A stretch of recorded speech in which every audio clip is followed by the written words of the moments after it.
Okay, we start in yaw. Stick to the metronome. Go max speed and then go down to threshold. You can stop.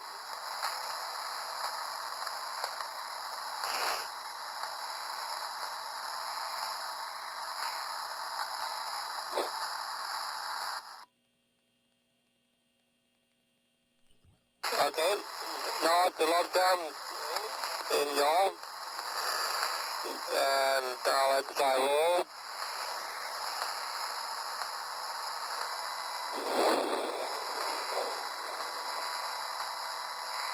Anything like that? Nothing? Okay, then B.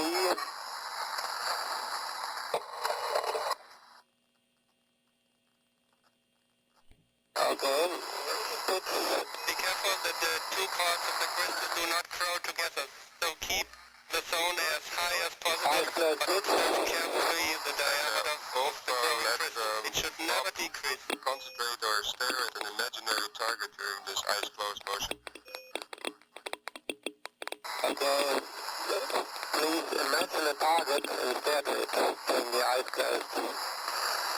Imagine it infinity and stare at it, eyes closed, whatever it is. Okay. By the way, Bubo, we have the NHF plan flashing, the option flashing, if I can help it, let me know. Yeah, that will be probably later. We will see you in about also 15 minutes at Guam and can inform you about what to do. Okay. Yeah, did you the eyes closed job? Okay, complete. Keep another calibration. Balance.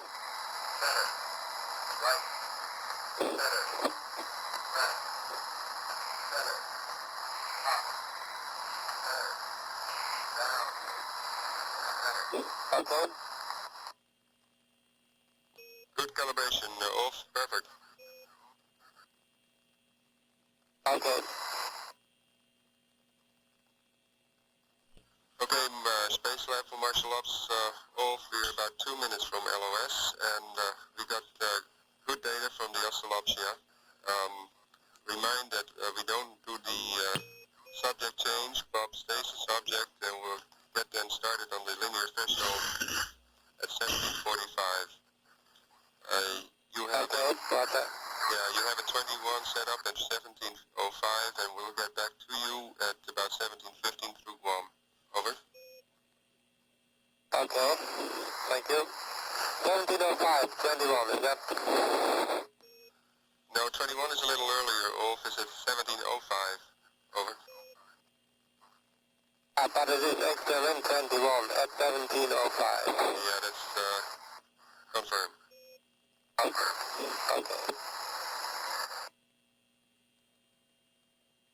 Okay, and Space Lab off, still have time to copy. There's also a install and remove of experiment 322, which is going to take place in the same spot here till 1745. Okay. Yeah, we'll give you that information at Guam, over. Yes. Bubo, are you still there? Yes, go ahead. Can we do the threshold in the green already on top in order to use the time? Yes, Rolf, you could, but it could be conflicting with the other activities. But I would say do whatever you think is feasible. Okay, thank you.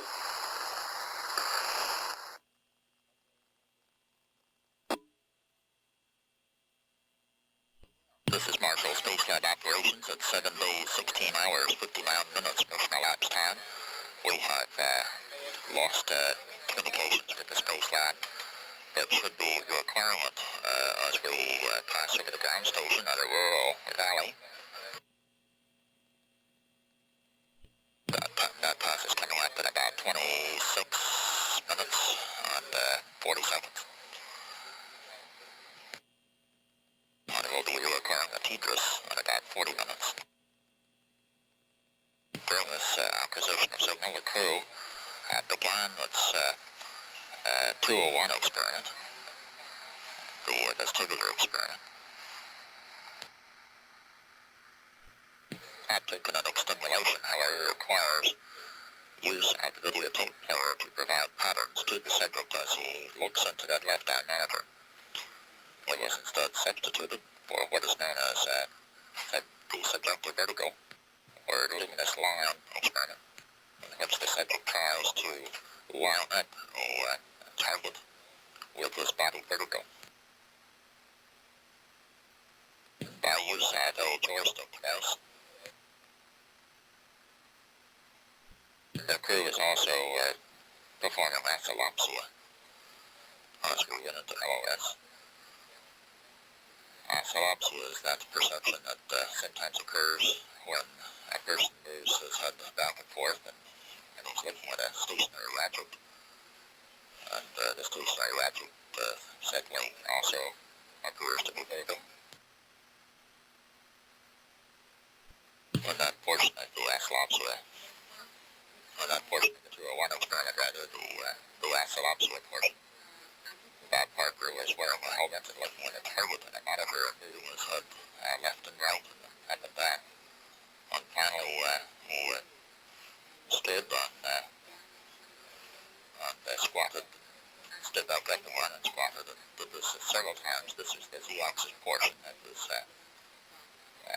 body. All three axes were being tested.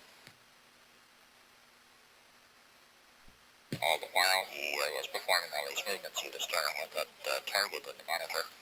Again, that is a stationary target, but was not, the monitor in this case does not run patterns, does not have patterns being run by the videotape player.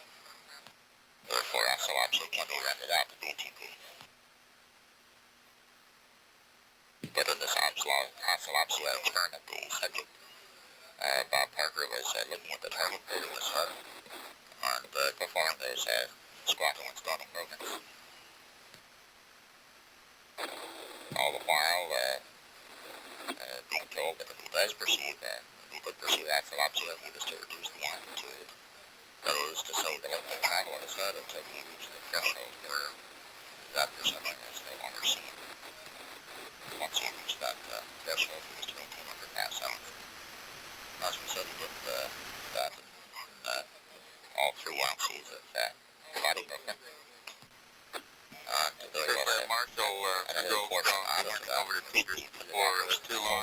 Catch it for about 53 minutes. Good morning to the oncoming red team.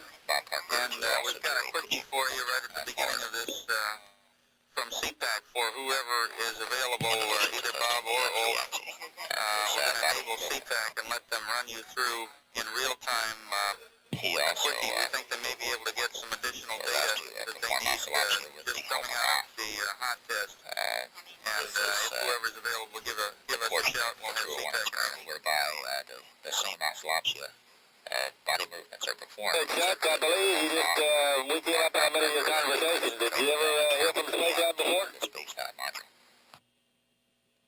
Negative, we just made you an AOS call on. Good morning. 201 experiment. Didn't hear you AOS call. You just came up talking in the middle of the conversation somewhere. Sorry about that. We got you for 52 minutes, Owen. Good morning to the red team, and good evening to you. The crew is expected to be Morning to you, Mr. Red. not already the next portion of the experiment. And we're looking for Bob if he's available, Owen. And we have about 21 minutes remaining. He's not on duty yet, he's around. Over the Aurora Valley. 7 days, 17 hours, 5 minutes. Loaded into the module, Chuck, but can we let that give him for you? What's up? Yeah, you can, Owen. It's a quickie the CPAC would like to do prior to, or just after going out of the hot test. And we've got about 10 minutes that we can enable CPAC, and they'd like to ask you to do a couple things on the panel for them. Before we require communications with the space. Well, when do they want to do it? Like at this moment or a little later in the shift? Yeah, in real time, Owen, right now. Several minutes ago, Sure, let's go. the crew was scheduled to have completed confirming the solar pointing This is on experiment 21. We'd like to just get 1 minute with our IUDEP on so we can get temperatures coming out of the hot test. And we need IUDEP on now and chargers enabled. We'll wait 1 minute and turn them off. Hold on right now. So the total solar Roger, and we have lock over. I know for that solar testing with the crew doctors. Yeah, you have what? Want to detect We have data flow. We've got HRM lock on our high-speed data. it's believed that solar testing fluid variations on weather Space planets Lab, here and there. we are through with the test. We see MTV is at 77 degrees Celsius. We'll have 7 minutes. We We'll still don't have a good route. the crew. At 2.5 minutes and Okay, so I turn them back on? crew got a bit now. That's affirmed. Roger. Space Lab, Mark. Yeah, Mark, Space Lab. For Ulf, we've got a fast one for you. If you're ready to copy, please. Okay, Judge, if Alcina is there, the 221 people, we have some very good news for them. Got deleted. Let's, if you would take a look at Foxtrot 400. Okay, we completed the crystal growth quite successfully, went all the way to the end, and Ulf looked at it and we jumped up and down and slapped each other's hands, but it looks really nice up here. It's all on videotape, and one note for the systems people, we did get an NHF shutdown of stop 321, which is the standard outlet temperature high, but that was about I guess 2 or 3 minutes into the final sample inspection phase, over. Copy that, Byron, and you'll be happy to know that the video image was spectacular. 322-3. Okay, that's good news. Second comment, I guess for the replanners, I feel kind of bad about Jan Zaber's experiment the other day with taking the wrong f-stop, and I'd like to get a couple hours in there sometime and repeat his experiment on some videotape, please. Copy that. Let's see when it's going to be. One other data point for the hop and drop harness people. After 3 days in a row, I don't think my shoulders are going to hang out for another day of hopping and dropping. Ground station. Coverage. Suggestion they might want to include would be an hour or two for some internal photography that we haven't had much time for. Some of it's called out for within the experiments, but there's a lot of things that might usefully be documented. I think we're out of Hasselblad photos on the flight deck, but we still have a lot of 35mm stuff that we could usefully take both inside and outside the spacecraft if there was some time allotted for that. Okay, we got that. Thank you. To go before we regain communications with Space Shuttle to the... Okay, the other thing, Jack, we've been talking, it'd be nice to get some dedicated DLV attitude here so we can make use of that electric camera film over the next couple of days. In addition to that, if you do schedule metric camera ZLV, it ought to be times when the meteorologists are fairly confident there's going to be no cloud cover. Last at the 4 experiments for the mirror heating facility. Oh, and just one comment, I guess, for the 102 people. We had a replan note the other day to try and take the nighttime photos of the hopping and dropping, and we tried to set that up. But to no avail because the interior light is so dim in here that we're down at a shutter speed of about 1/8 of a second, which means we're not going to get very many frames per second. And also the 105 lens wasn't suitable. I had to go even to the 35, and still just didn't have quite enough light. So we haven't taken any the photographs. It's all on video for the hop and drop over. The sample is not taken out until after the orbiter Columbia has landed. And Space Lab, just to give you a little quick rundown of what we plan to do the first part of this task. We've got the fluid physics folks up and anxious to talk to Ulf as soon as they're available. I wait, Chuck, because the red team's not on the headset yet, and they'd be the ones most interested in this information. That's fine. As soon as they're there, we got plenty of time, we think, in this pass. And just the other thing we wanted to mention is that the MCC is probably going to come online about 10 o'clock to give you all a quick handover summary. Without interfering with the current objectives of the 201 experiment. PMCC, you say? Also going on. Just a little over a minute and a half now before we regain communications with You said the MCC, Jack? 7 days, 17 hours, 38 minutes. Mission elapsed down. This is Marshall Space Lab operations. And Chuck, I know that there's also there's a plan underfoot here with a combination of Mike Haynes and John Paday's hardware to try and still grow a cylinder up here using sort of a closed up system of end plates, and we'd like to go ahead and try and do that too. I feel pretty bad. We still haven't gotten too much of the fluid physics folks here during the whole mission. Marshall, 13 meters for 49 minutes. Good point. Okay, and we had a little earthquake down here. There was a big bang about 10 minutes ago. Roger that. Yeah, your last desire, was that to form cylindrical zones? And if so, for what more detail on it, please? then Isidoros and Something like Dominicanos, or would you understand it wrong? yeah, it certainly is.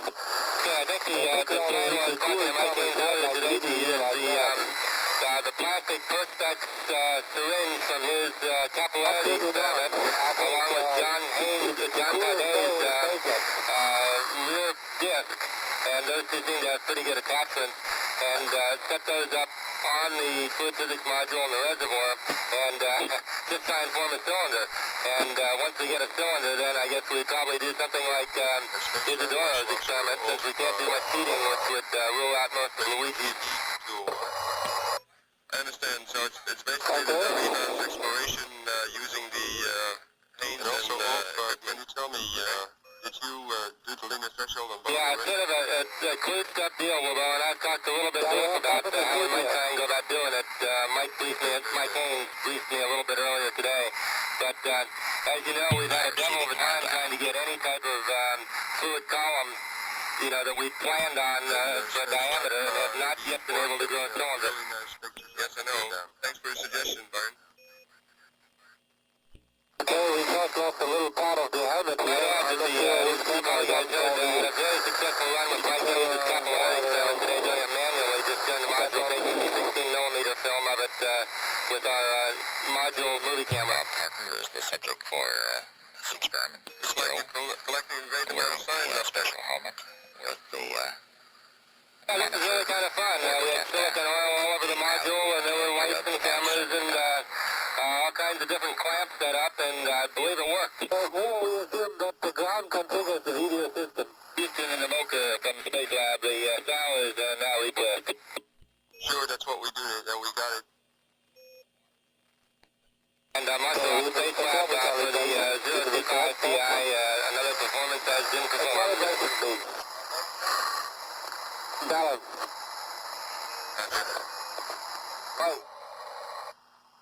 Space Lab, Houston, we copy that Dallas request. That's Space Lab for Byron. Can you give a start image of that here? You have the image that's continuing in its loading position. We need another balance before the calibration. Okay, sure can. We'll just stand by until we get into contact, yeah? We drifted away. We need a balance and then calibration again. Over. On the fluid physics module, we also got more discs from Mike Haynes that we could use also. Even though there's not a whole lot of film left, I feel sure that video might be in handy. Sure, we understand, man. You have special suggestions on how to set up the But I video? will fix that little thing immediately, then you have it back. For sure, the way we had it set up the other day, we just take the camera with the color lens and a 1 diopter lens on it and just stick it right in there. If you really wanted a good view, we could, once the film's done, we could demount the Vincent camera. We copy to all. Understand, Byron. Probably good to transfer this information to the next crew. Over. We lost a little handle to open the vise on the right side, but it's just the screw is going to lose our screw in them. I guess what I'm trying to say is that we've gotten a lot of people all their nominal runs plus some more, and there's quite a few experimenters that still really feel like there's kind of haven't been totally successful with yet. Okay, Marshal, we got it fixed. That's what I hear you say, and we have copied it all, and we're working it. And one more reminder after the I want the ESG horizontal on the ground. Danny would like to talk with both you and Ulf, so you might stick around for just a few minutes after that. Okay. And Space Lab Ulf, we have a problem with the horizontal EOG. We see no signal. Can you check that On out? me and Space Lab on your ground one. Yeah, that's the one I'm working on. I don't have it either. Space Houston, Yeah, that works. Yeah, we copy. We're standing by also for There's a problem with the horizontal ESG. copy. Is out of the harness? Yeah. Okay, we just have a handover message here. A couple things we want to mention. First of all, there were minimal changes to the cap and attitude timeline for red flight day 9, reference message 120. The only other change they can expect is we'll sometime be bringing up IMU2 prior to the SES checkout, and we'll get a note up to you on that. For everyone, we want to say there was a good job on the presidential teleconference, and everyone was very pleased, and we had attaboys pouring in from around the world. There are two possibilities. Either we have to we don't have any new problems to report, so Columbia is performing like a champ. Okay, now that's the time the Most other important, ESG we'd harness. like to get your comments on the extension day summary timeline for reference message 119. We already have a change to that in work, which we'll be getting uplinked to you over Argo. FAO is working very hard to reduce the time shown for the MS and TS by about 50%, and we'd like to have any comments you might have on that. And do you think we could look at the one that's coming up over Santiago and then make the comments relative to that one? FAO says he would prefer that if you don't mind doing that. Well, that would give the redshift at least a little more time to look at it. Okay, we'll stand by to get your answer after you look at it, and for your info, that'll just be one page. It'll be the second page of the message we upload to you. Okay, I understand, and that's the essentially the first part of the extension day, right? Yeah, that's some of it. Also, if you have any comments on the end of mission weather briefing which Mary gave you, we'd be interested in hearing that, and also your answer to message 122, the blue flight day 8 Earth Obs message number 2, which was sent up over the wall. Yeah, we have that. We have the message, that is. Okay, you can give us an answer sometime after you've had a chance to look it over.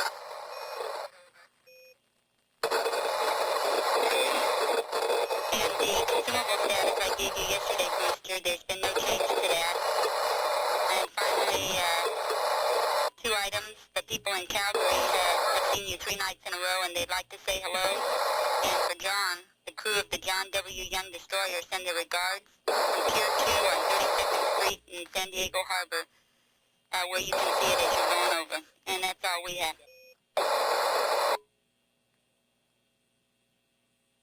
Fantastic.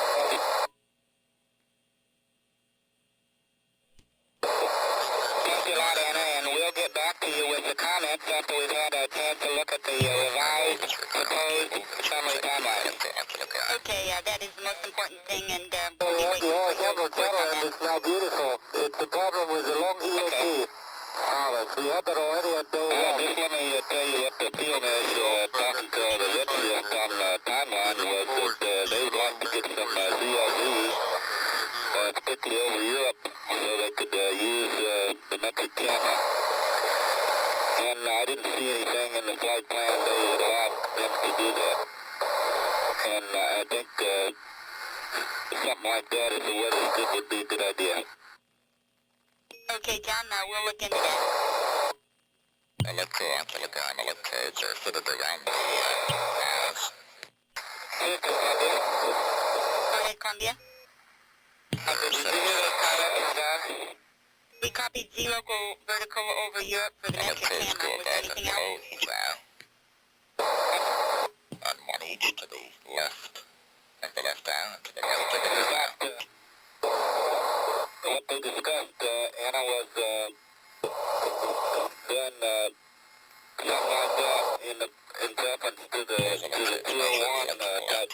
muscles around the mouth. And maybe Glen 201 the next day. Our goal still working. We copy, John, and we've been working that for you. Okay, thanks. And Anna, for the space we had sent this into the PSCC side just a couple minutes ago, which you may or may not have copied. We didn't copy all those, but they say they're going to be working that, and we'll get further input from them.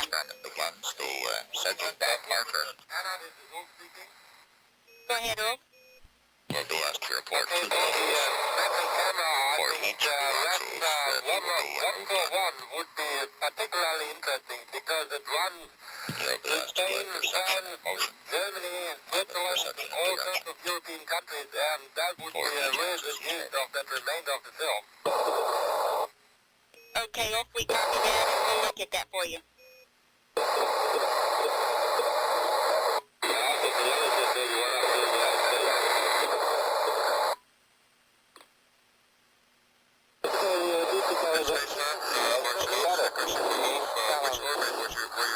Okay,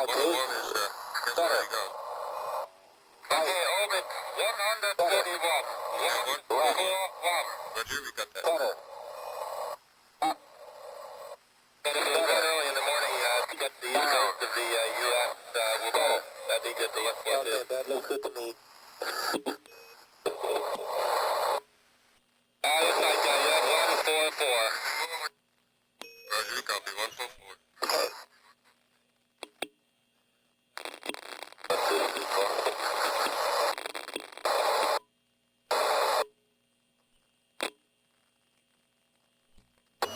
Spaceflight Marshal for Byron and Ulf.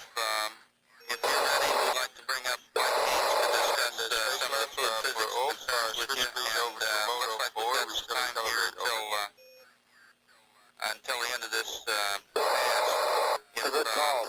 If you'll do that, we'll monitor, and as soon as you're done, we'll start thinking about something else. Like Houston 145 ascending might be a good ZLV also. We copy that, Spaceflight. It's like ZLV all day, it's just lead it to somebody else like that. We copy that, and we'll relay that to FAO.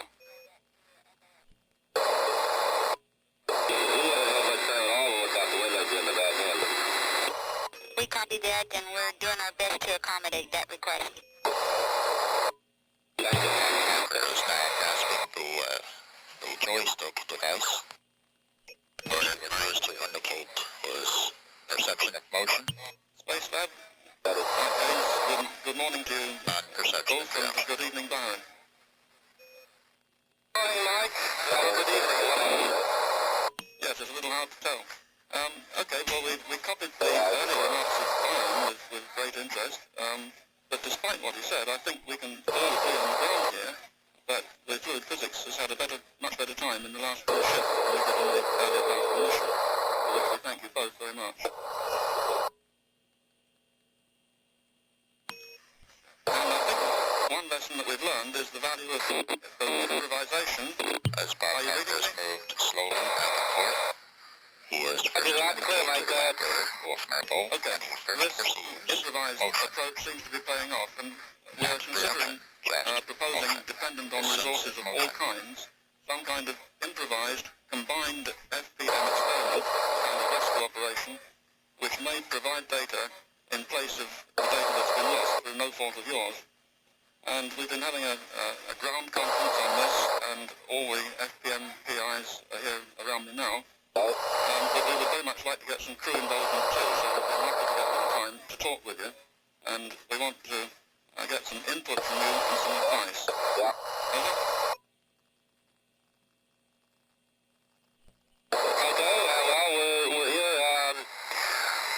I guess you'd like some advice from us as to what we could do, and I take your suggestion earlier, Mike, that we could try to use your part of your syringe and John Taday's endplate to try and form a cylinder. I think that would be the first thing, because so many of the experiments are based on forming a cylinder, either looking at Luigi's non-joining convection or Isidora's stability limits, C-mode oscillations, or vibrations, what have you. So that should be probably one of the first priorities, and then we can worry about just exactly what we do with it if we can finally get one. Wire direction. Okay, that sounds fun. We have a capital plan in mind, which would involve the following steps. Indication of direction. Firstly, forming a dot on one end plate, Eyes still closed, then right? contacting it with the other and inducing spreading, and then thereby forming a zone. So that's the first part. Then having got a zone now, we can vibrate it, rotate it, rock and roll it, shake it, and generally impose stress on it, and possibly thermal stress if this is possible with the heating arrangements we have, and if tracer particles are present. Then following that, we could rupture the zone, and that would leave a captive dot on the rear plate, which we could vibrate on behalf of Madame Rodot. At the end of all this, then we would rejoin the two halves and investigate the curious phenomenon which we observed of resistance to rejoining.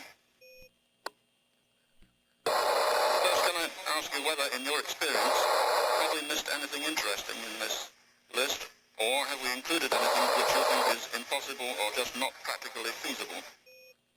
And Space Lab Off, we got... I think that sounds like it'd be something good to try. I don't think you missed too much. I think that's pretty much covered it. So we're going to wire them. The other thing I would like to do is to get out, as I said earlier, and repeat some of Jan Zayberg's experiments and maybe try and put them on videotape also. I realize we are running short of 15mm belt. Okay, yes, I wanted to ask you about reserves. First of all, of the three different oils, 5 centistokes with, 5 centistokes without, For this and 100 centistokes centistokes. movement, How do you estimate the reserves? sideways towards Wolf-Maripold.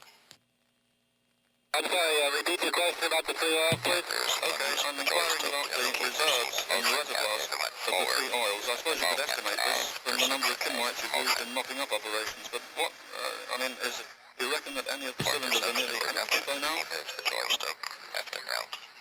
We don't really know, Mike. Nobody can look inside the reservoirs, but we might have lost one in the order of 40-50 cubic centimeters. Maybe a little more. Less than 100, I would think. Okay, that's good news. Yes, we concur, Off. Very good. Okay, that's good news. Of course, we can't ask you to weigh the reservoirs unless you don't have a rush with them. You've already mentioned the... Suppose like that, Mike, can you repeat that? Yeah, there's a lot of static noise on the top. We didn't catch it. The point was simply that it's a pity that you can't weigh the reservoirs unless you choose to do a Helen Ross with them.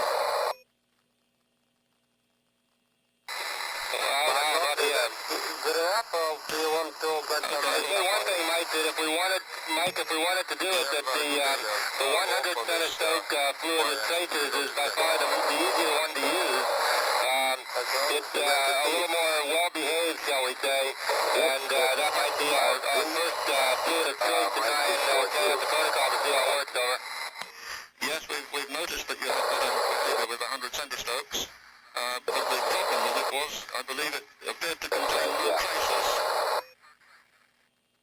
Oh, that's affirmative, but so what? The point is that would rule out any Marangoni investigation. We'd have to think about that. Well, I mean, it is pretty hard to tell up here, but it might be that there are still sufficient cases to do flow pattern evaluation on the ground when you have all means and microscopes and so on and so forth. But yes, we don't, I didn't see cases. But so what? You can use the oil for many things, except for Marangoni convection. Particular interest in a small movement, very small ones. Of course, we have considered the possibility of using another fluid, and the majority vote amongst us is for the silicone oil, despite the problems that we've had.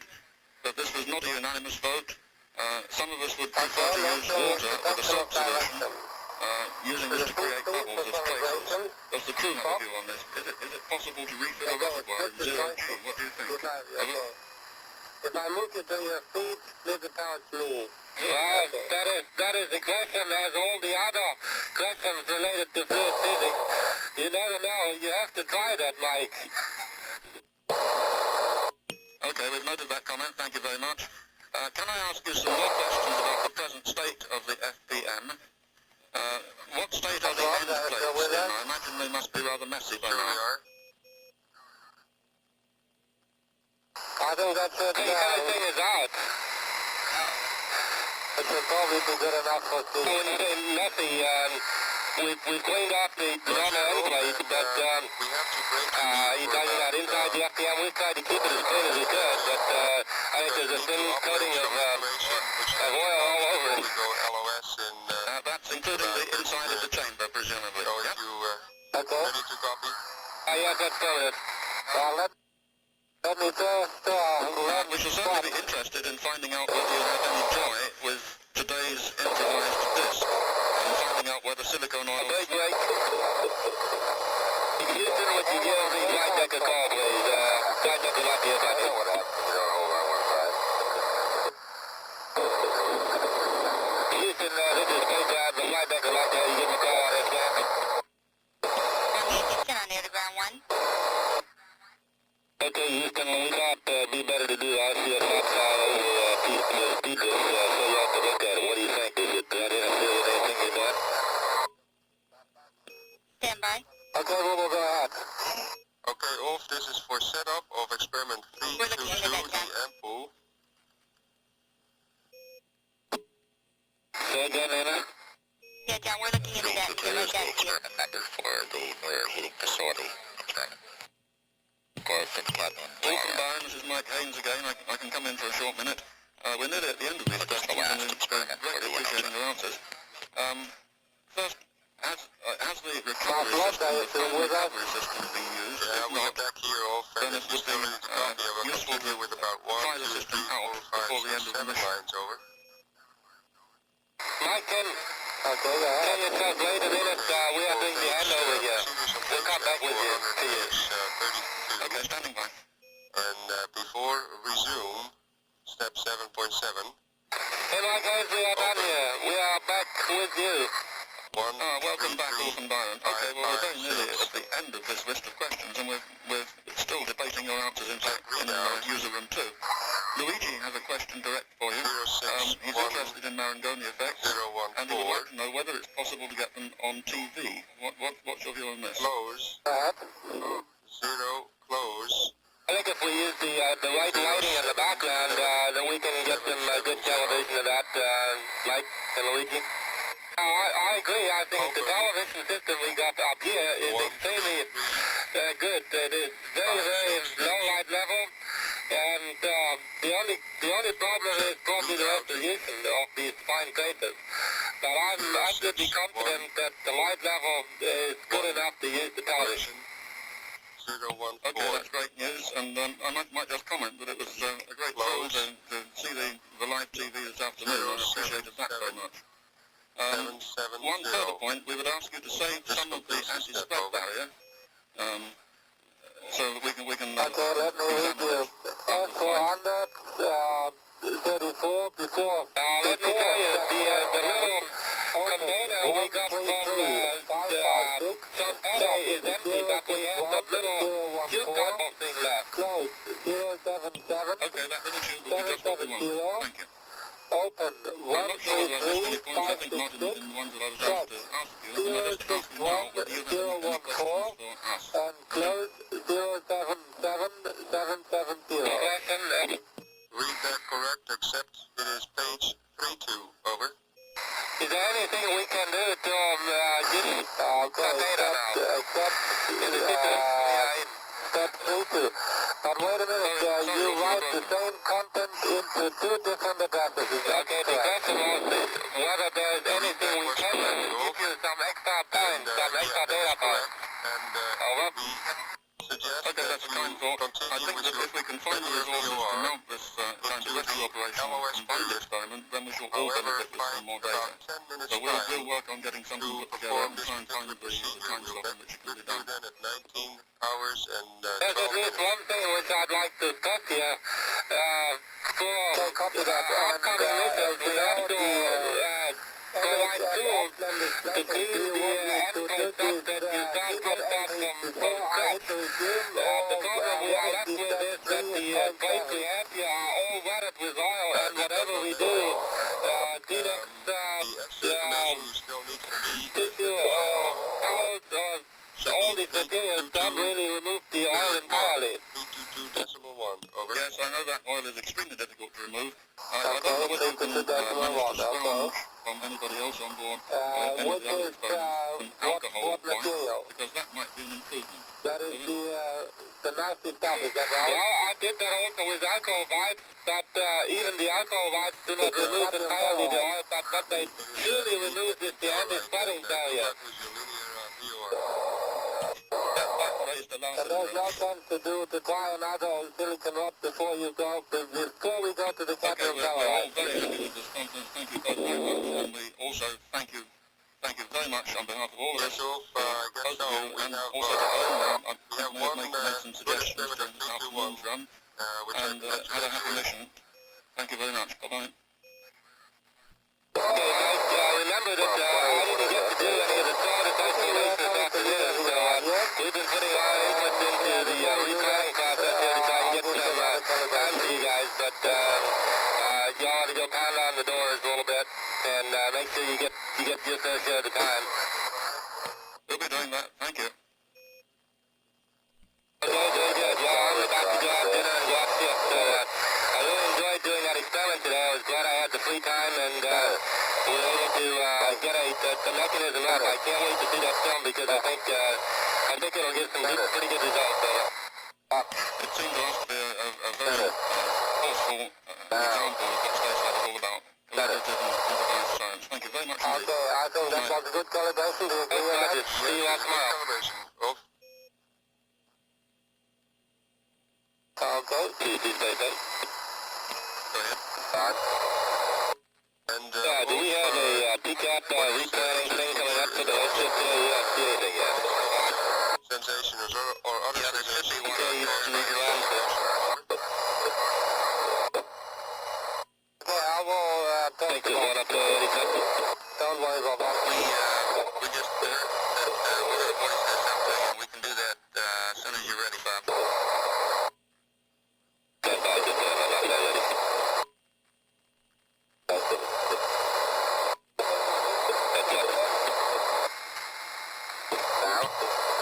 Hey, Pat. How are you?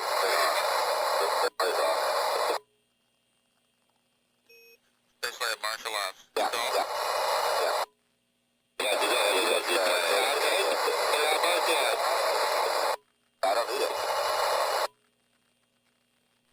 Okay, we're starting at day 11, and we've delayed the 323 gear position for all. Are you saying that we have 11 days now? No, negative. I'm looking at PCAP day 11. Yeah, that's the question. PCAP day 11, that's fine. No, my mistake, Rolf. Hour 11. 11 days. Okay. Whatever we do is we do a delay quiet, we do like more mode, and then we go things to Yeah, we're delaying 323.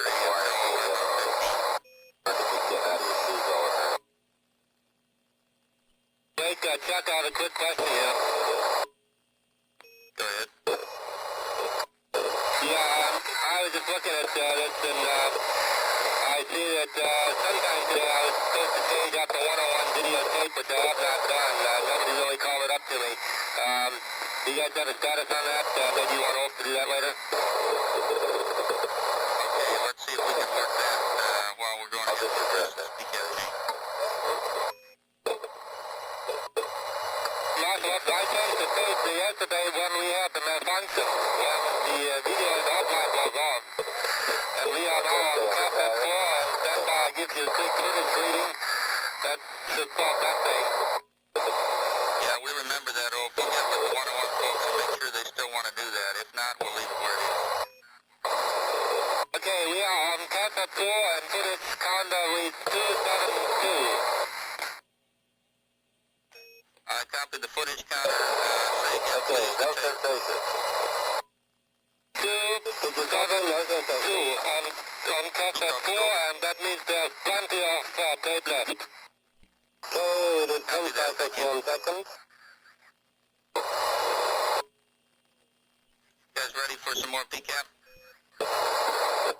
Roger. Okay, also on the PS1 side, the 323 sample observation is now beginning at 11 hours, 40 minutes. Okay. The minimum EPS available for that entire hour is now 11.838, I believe.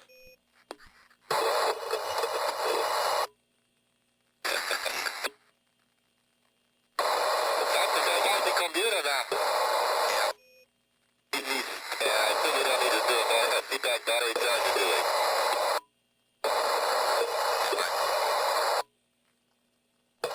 Yeah, it still shows on my PCAP. Looks like we still have to do it. If that's not the case, we'll get back with you and we'll make an extra check it. Not at 12. No, not really. I think a couple times you got Minimum EPS is also 11.36. No sensations. That's good to see. On LOS, we'll see you through I might have run both TMN and TLM at the same time then apparently, huh? We once again slipped into an LOS period. Stand by on that one, Bob. Yep. And picking up on that same page, we've deleted the 322, which was at 12 hours, 30 minutes. Our next scheduled reacquisition will be tracking about a relay satellite. That's in about 40 minutes. Be advised, all pre-mission I kept complaining that I didn't know what the south temp log was, and I still see it here, so someone ought to tell me what I'm supposed to measure to the south temp log at 12:05. Roger. So during the next 40 minutes of LOS, while the space pod is out of communication Hour 13, about the top the base for PS. We deleted 332, 333, the 201 experiment and service. 322. The crew just finished the linear threshold. Also on your column, we have deleted 322 and the VFT about 13:55. 201 is downlinked live to us. Okay, and understand sometime you're going to give me a call to go back to the cold case fix, right? Linear VOR, but acronym VOR, standing for vestibular ocular reflex. Saw a message about that someplace. Yeah, the cold case is at 722, something like that. Bob Parker is the subject, and he is We'll get back with you. wearing the helmet. Yeah.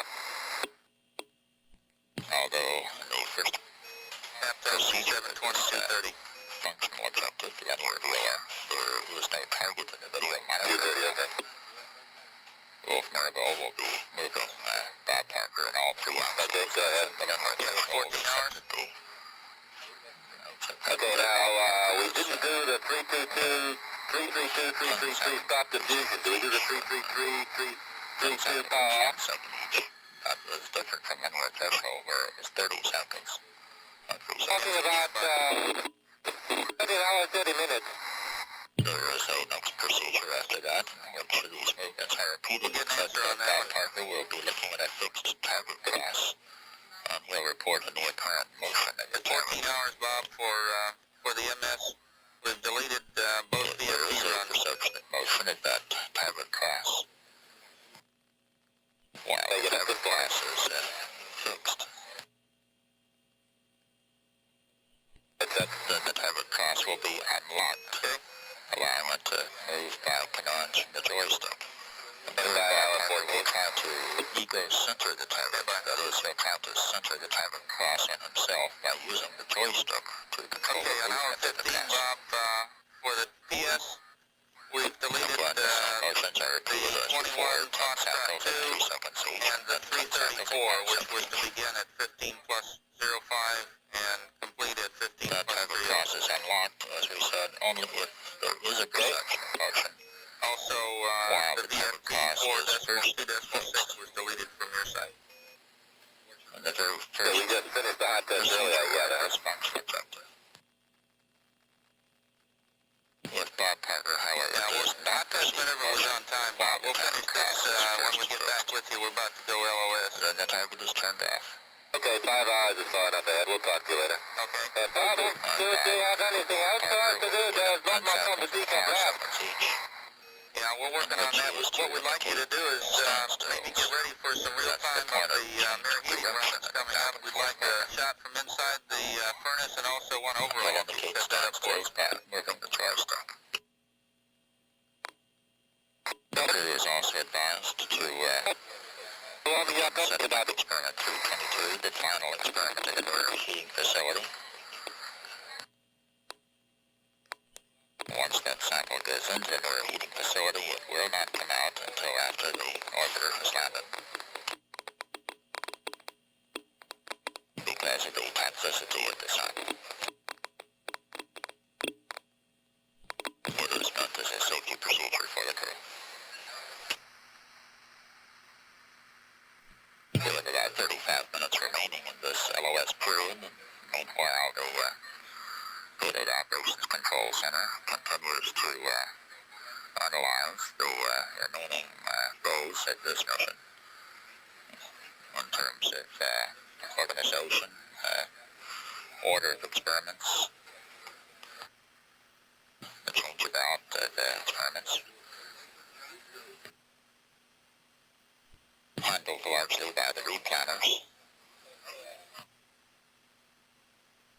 who are found next door to the immediate Gated Operations Control Center cadre.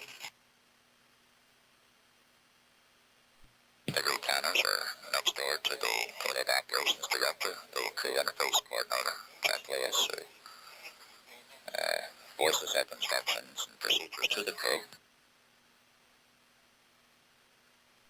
At 7 days, 18 hours, 38 minutes mission elapsed time. This is Marshall Space Shuttle Operations.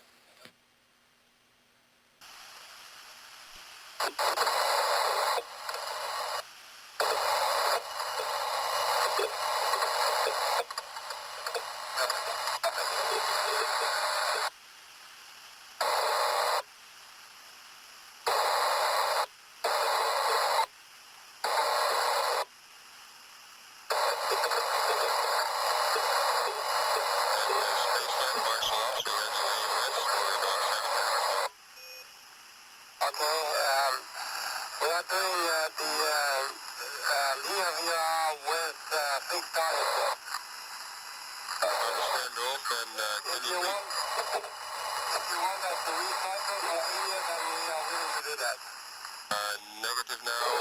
Can you tell me whether you did set up the experiment 322? Let me quickly complete that run.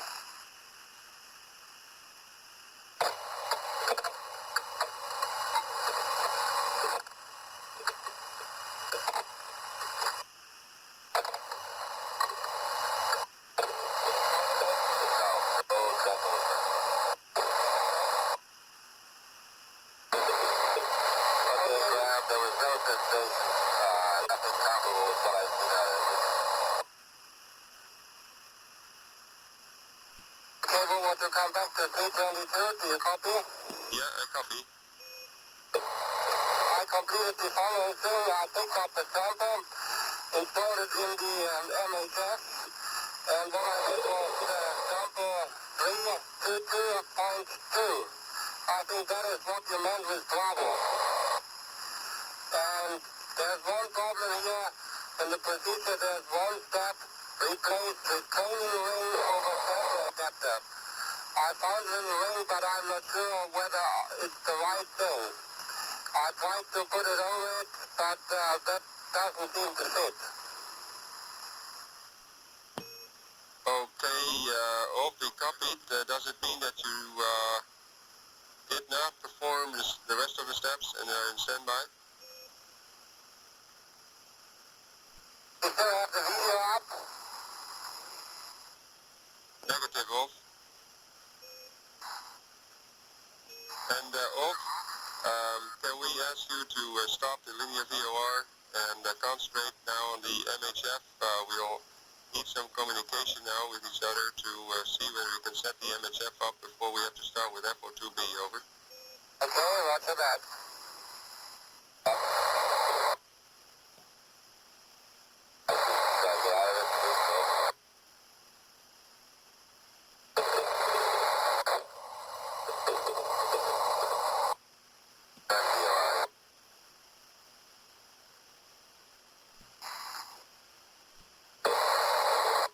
Okay, Ulf, we can forget about the rain and continue with the setup and start of the MHF. Please inform me. What I need to do is to get the data in NHF 111, and then I can resume it. Negative, Ulf, negative. After you have to do the open and close steps before you give the resume. Over. Yeah, I did already the open and the close step in the procedure. That sounds good, Ulf, and just key me when you give the resume. The steps which are still missing here, which I need to do, is the data in MHF 1111 and the data in MHF 0001 enter, and then the resume. Roger, we copy. And Ulf, be a few seconds from LOS. We see you back in about 10 minutes. Over. Roger that. And Ulf, if you still copy, at that time we go ahead with FO2B. Okay, to me. And thank you very much for all the linear VOR we got. We've once again lost communication with the space line as we enter an LOS period for about 8.5 minutes now. And we'll be taking the downtrack about town through the tracking and battery relay satellite. During the last few minutes where we had communication, the crew is advised by Google Oracles to interrupt the 201 experiment momentarily to set up the mirror heating facility experiment number 322. They were asked to do this before starting FO2B. FO2B is a functional objective of this 201 experiment, which actually is a part of experiment NASA experiment number 102, that is studied experiment for which Dr. Larry Young with MIT is the principal investigator. He is sharing the equipment of experiment 201 to gather angular eccentric data for his experiment. For functional objective 2B, which is scheduled to begin in about another 10 minutes or so. Ulf Merbo will be the subject and will wear contact lens with special calibration markings added in addition to the helmet, which was seen in the downlink a few minutes ago. He will be seated in a chair-like device. It's known as the body restraint system, and he'll be configured for the Z-eccentric mode, meaning that the Z-axis, which runs from head to foot through the exact center of the head. Spaceflight Marshall Ops, AOS 201 It's instead placed just forward at the subject's head. This is Spaceflight Marshall. The body restraint system will be placed just forward of Ulf Merbo's One question in respect to experiment 323. There are two samples available. The one with that been processed already and the second. Which one does the PR want me to use? Ulf Merbo will then be rotated back and forth in an arc around this eccentric axis. Spaceflight Marshall for Ulf. During this particular Ulf, as you can imagine, we're doing some calibrating down here for this day, and at this point we would like you to not do 323. We're planning for a run of 321 Bravo, which will begin at 12 plus And 35. the partner will put And we'd like you to install 321 Bravo instead of 323. seconds each. Okay, 321 Bravo instead of 323. Roger As that. far as the chair will travel, the operator can help it travel. Okay. 10 samples at 3 seconds each with that maximum amplitude, and then 30 samples at 1.6 seconds. And Spaceflight Marshal for Bob. Okay, I'll make the copy for him. Okay, Bob had asked about the CPAC battery charge at 11 plus 40, Movements, and that battery charge has listing been what they are deleted. called FO2B. Okay, I've got the out from the CPAC. CPAC battery charge deleted. Sensations. And you let us know when you want us to do it. Roger that, thank you. And In terms we're of going to be his trying to catch orientation, up on our replanning for this shift. And as soon as we come over the hill on But Tigris that's at 11 plus 20, while we we were can probably spend some more time working these after PCM 7 days, changes with you. 19 hours, and 9 minutes before lapse time. Okay. This is Marshall Space Lab operations. Also, just to clarify the comment relative to real-time TV before we lost you earlier, for the 321 run, which we just talked about, we would like to get some real-time TV of the inside as we did it before in the furnace, and another shot, an exterior shot. And Space Lab, this is Marshall Ops. We are with you We again. plan to enable the camera at about 11:35. I'll delay that.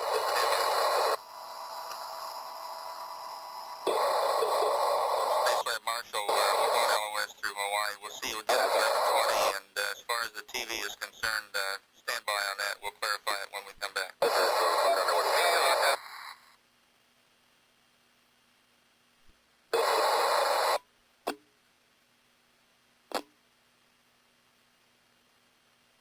How do you read me? We hear you loud and clear, Ulf, and we are ready to engage Larry Young for this particular experiment. Okay, I had to pick up a new battery. And one more question to the new heating facility. Okay, it appears to me as the lower left latching screw for the MHF is not fully engaged. 300 whether I should hold it and try again. It's already pumping down.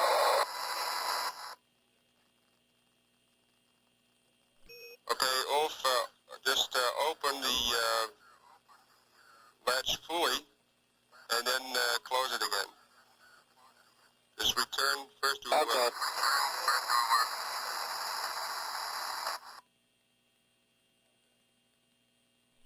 Okay, that works. All set, and we are ready for FO2B. Well done, Ulf, and you will see a gear ops lamp sometime, but we'll give you a key when to go ahead and do the gear change. And now we concentrate on FO2B, and Larry Young is enabled. Okay, the gear position lamp is flashing now. And you can ignore the 16 error message. Space Lab for Ulf, this is 102. Okay, 102. Hello, Ulf. Have you selected the contact lens that has the best marks, best white marks from among the several that are up there? Negative. We took the first one we grabbed. Because you gave us one in the Peacock, and that's the one we are using.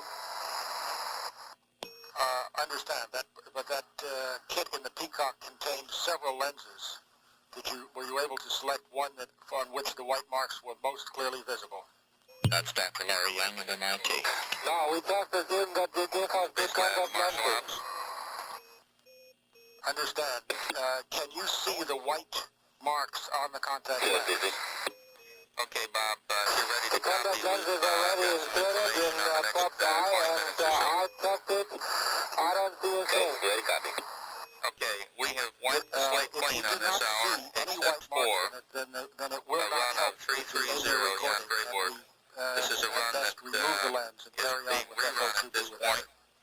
We would like to do it if we can with video coverage of the chamber. We've got a dump right now, starting now, continuing until 11:35. We can give you real-time video to cover that starting at 11:35.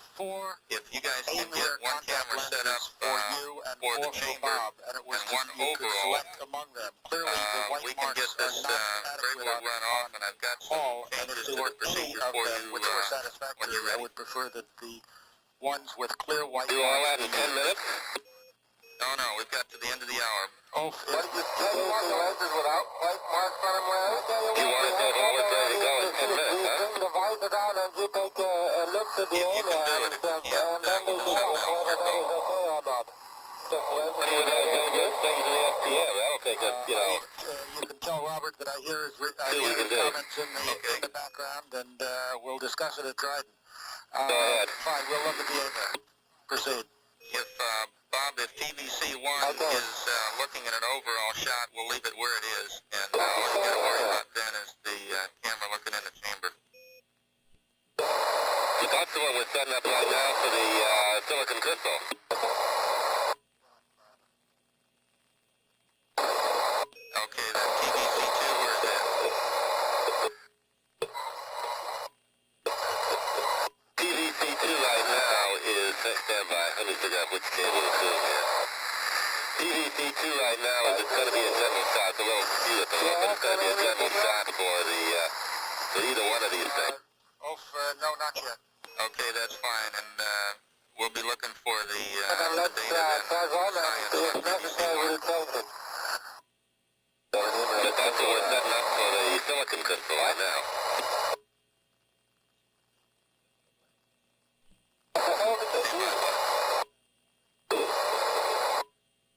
It seems to me we can do one or the other, but not both. We copy that, we're working it. This wasn't even the contact lens we put in. For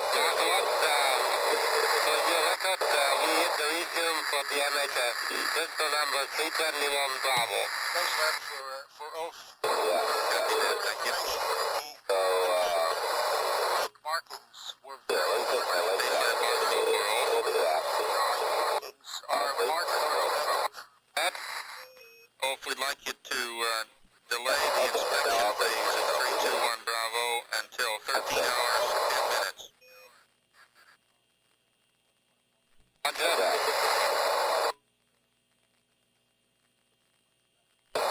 Which is any of those things are we talking about? We can at least try and set those up.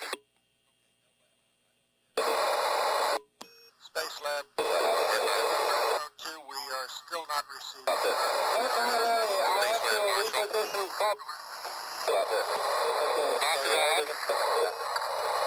What we're doing is a 330 operation for Greyboard. We've got Jan plugging in right now.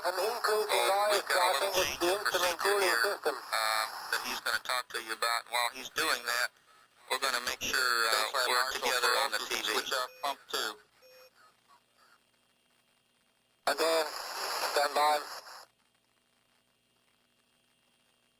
Oh, it's right up there. Okay, I switched pump 2 off, and by pump 2 interrupt, and the noise is gone. Yes, we copied that off. Good work. And Larry's still in the loop.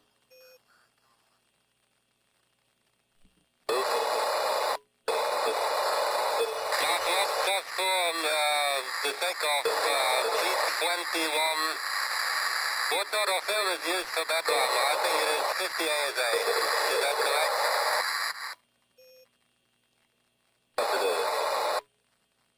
I got it. 50 ASA, forget it.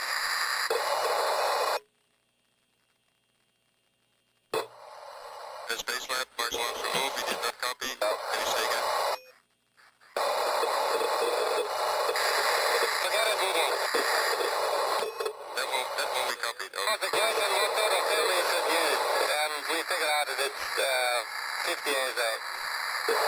Roger, copy that.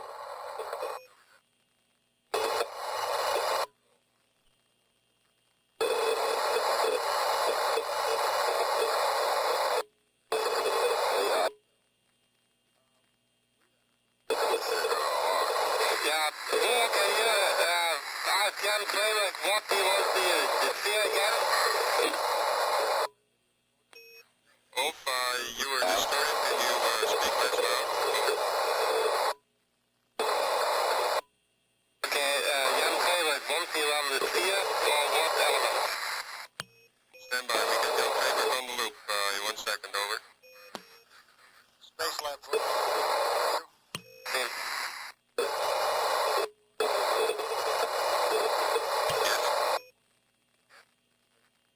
Okay, now go on, Larry. Yes, Rolf, we Go ahead. Okay, Rolf, we've got Jan Kramer ready to talk to you, and what he's going to give you some instructions about is an experiment which you perform simply in front of the TV camera, so you might be able to just turn that camera a few degrees until it can take a picture of the oxygen container, and he'll give you the steps right now. Was already in the seat for the linear threshold and the linear VR. Okay. We lost the race. Do you read me? If you would remove your contact lens before you Wait enter. a minute, Jan Bond. Remove the webcam again. Okay, then if you don't see any white marks on it, just disregard it. Don't use it. Okay, we read you. Go ahead. The procedure is as follows. It involves a change out of the liquid in the cylinder container and to replace it with water. Can I read the procedure to you? Okay, stand by. We'll pick up something to write on. Okay, go ahead now. Okay. First you get the Allen key. Okay, that's That's a small Allen key that you can use to open the screw in the lid of the cylinder container. Can you read me? Okay, now. Okay,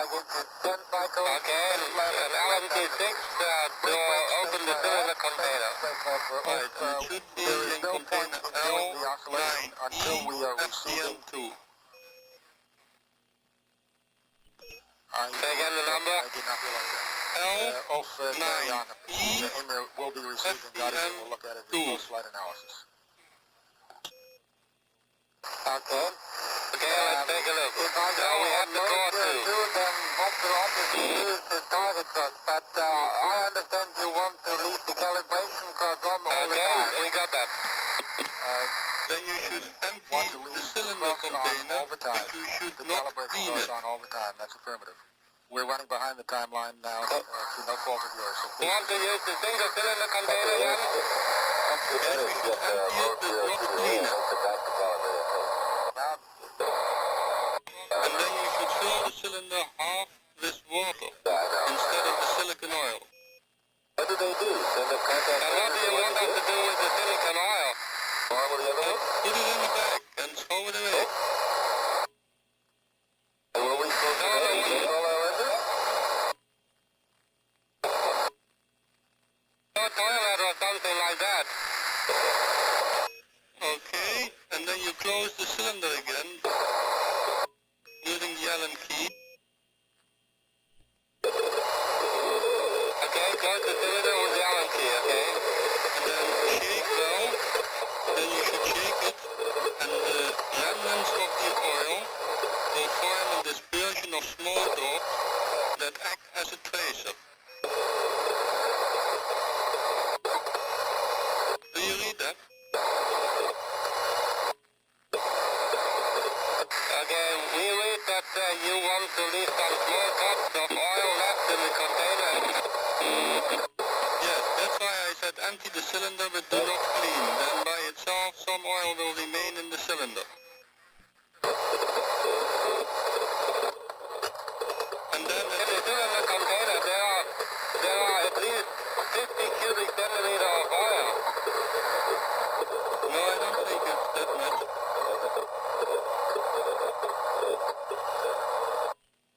Let me answer the question. Do you want us to use the single cylinder, part number 330.1, or the double cylinder? The single one. That's affirmative. Single cylinder, okay? And at the end you should have a meniscus rather than a bubble in the center, which you have now. Okay, You should be able to get all the water from one end of the cylinder. That is the idea. That's affirmative. We have a little trouble to read you. Could you leave it to Google or for some reason their comm systems are better than yours. Okay, affirmative. Oh, wait a minute. 1 second is 30 cycles. Sorry for that. 30 seconds, CSCC, who's going to be the subject of the angle of your arm? Go ahead. Stand by on that question. We get to this little... Okay, are you calling us? Yeah. Yes. Oh. Space Lab 102. Yes, two things. One is we're ready for real-time downlink TV. And the other is I'm going to read back that note which Jan Vreeburg have to make sure that you copied it. Over. Okay, we started the copy, but today is static. I have trouble deleting. Go ahead now. FOTV and the angle of your arm. Right, and Ulf, would you confirm that you And Ulf, we then go to downlink TVC2 if that's okay. I haven't put them in yet. It's fine. That's even better. Yes, Ulf, step one of this Vreeburg experiment is you get the normal cylinder container, which is the part 330-4.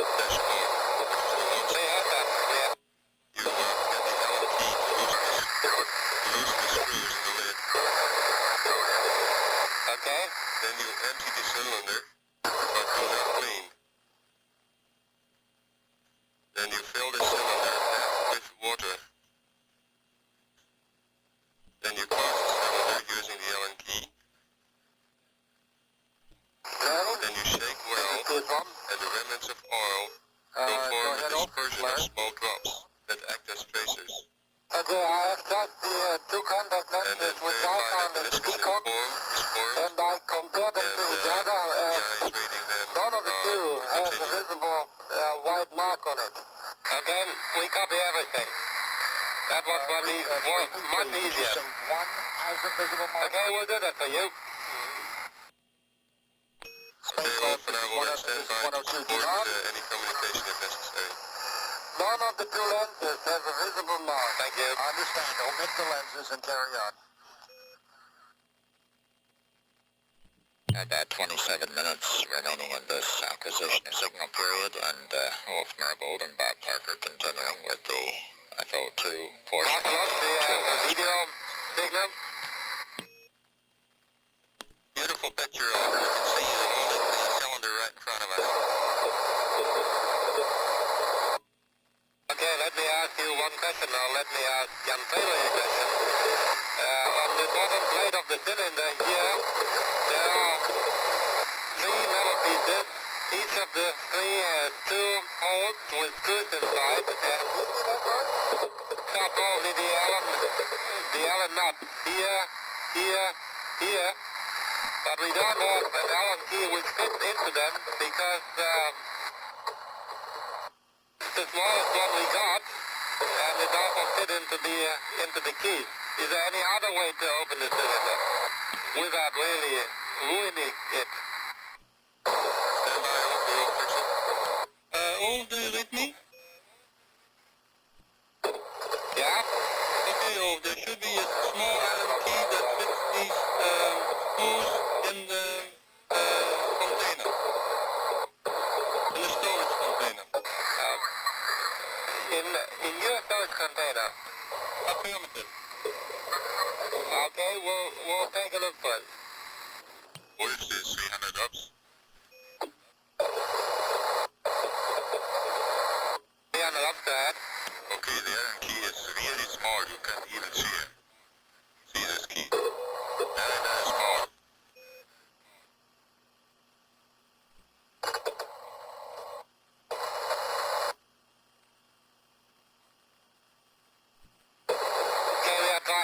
to find it.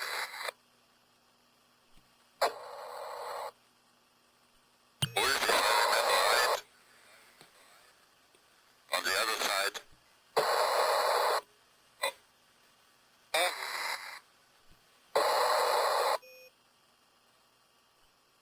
We found it. Yes, sir.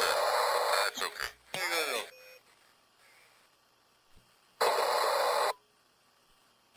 Oh, does it work all right? Okay, we got all the dismantled here. Letting Bob run along with it. He knows the procedure, and Okay, all the metal parts are gone, and now I have to get out the end plate. 201 for the angular VOR. Is the lead yet? Okay. Yes, I Bottom up. copy, Wolf. Back. Thunder. Is there anything to get out this end plate quickly? You can use it with some adhesive tape Let's go ahead with that you Ready with the balance. put on the top and you pull it off. Don't push it, but pull it off with a piece of adhesive tape. Okay, we'll use gray tape. Find out, or we use the silver tape, that is. Thunder. Right. Thunder. We are trying to put a piece of sticky tape on it and pull it out. Backpacker has finished FO2 and now overhead hold is readying for Not anymore, I guess. this portion at Space Marshal, no response needed. We got you with real-time TV until 12 hours and 16 minutes, and Bob, an answer on your temp log. We'll have that for you at your call. And then you can turn it over to a last calibration Okay. and proceed with the 201 angular VOR. Yeah, I'm worried about that. That's just to open the hatch. I got to open the hatch and do something to the cell before we go. I'll let you know what that is. Hot water are you still there? Turn it over to angular VOR. Not clear, off. How much water do you want to get into? 201 experiment, which normally follows the FO2. About half full. It doesn't matter that much. Don't worry about that now either.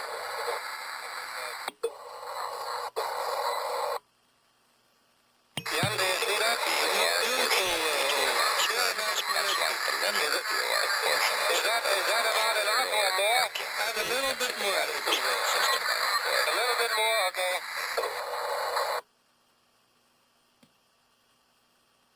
Now it's smooth. How about that? Looks very nice. Good. Good, you get all the dinner, right? Very good. Okay, that's what we got here. Oh, it looks very good. I think you did a wonderful job. It's a very tricky business already on Earth to exchange this liquid. And you performed it without any... Say again. It's very good. If you shake it, can you tell me whether you see little oil drops in the water? Yes, we do. Yeah, we do. There are little oil drops inside. Do they tend to aggregate or do they remain isolated? Now, wait a second. Let me check it a while.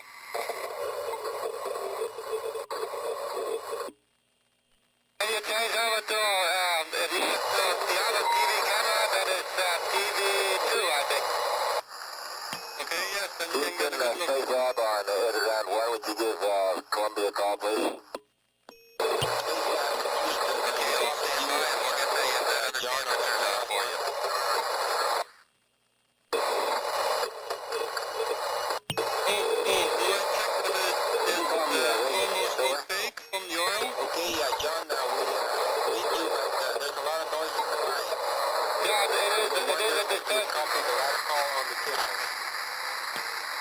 Go back?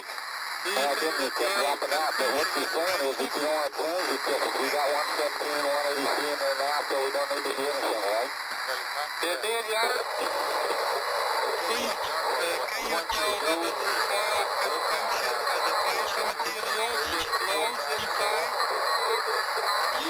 They float inside. On that page, for the And G2 so to far I don't see any correlations G8, going on. 104 and 162.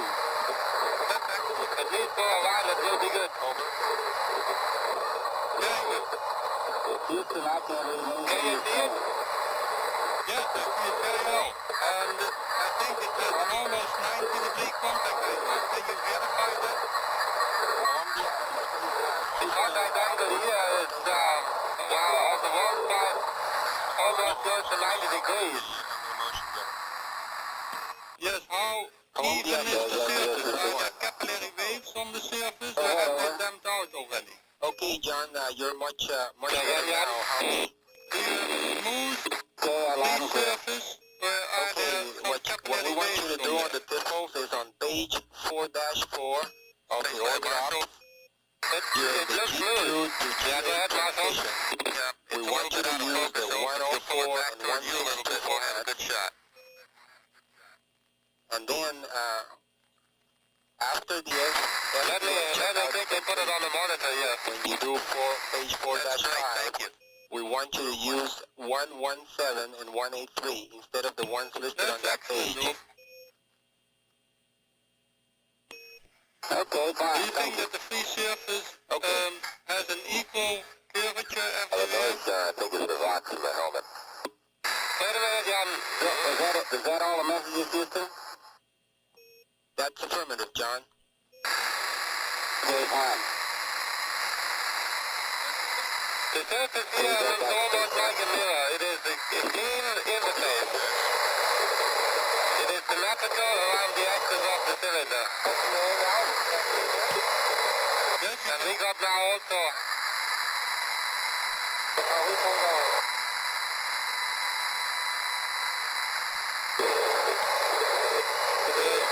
could you try to divide the liquid with half the condense and the other half of the cable? Okay, I'll do that. Okay, we have two cups, but they are not equal. Let me try another time.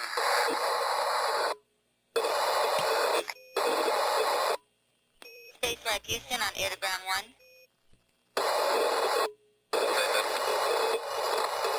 Yeah, we have some information in regards to some sound tip measurements. We'd like to tell you that you can delete the sound tip measurements at 7 days, 12 hours, and 30 minutes. We'd like to verify that you did take a set at 7 days, 8 hours, and 30 minutes.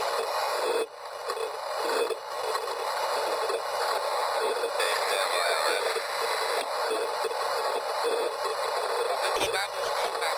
7 days, 8 hours, and 30 minutes. That's affirmed. Don't see that in the checklist at all here. My main problem, Houston, was no one ever told me what sound set measurements to take. The only ones that are defined are the general overall ones on the outer shell. And these sound set measurements that show up from time to time, so that is why you open up the cell and look inside it and take some set measurements. And no one's ever told me where to take them.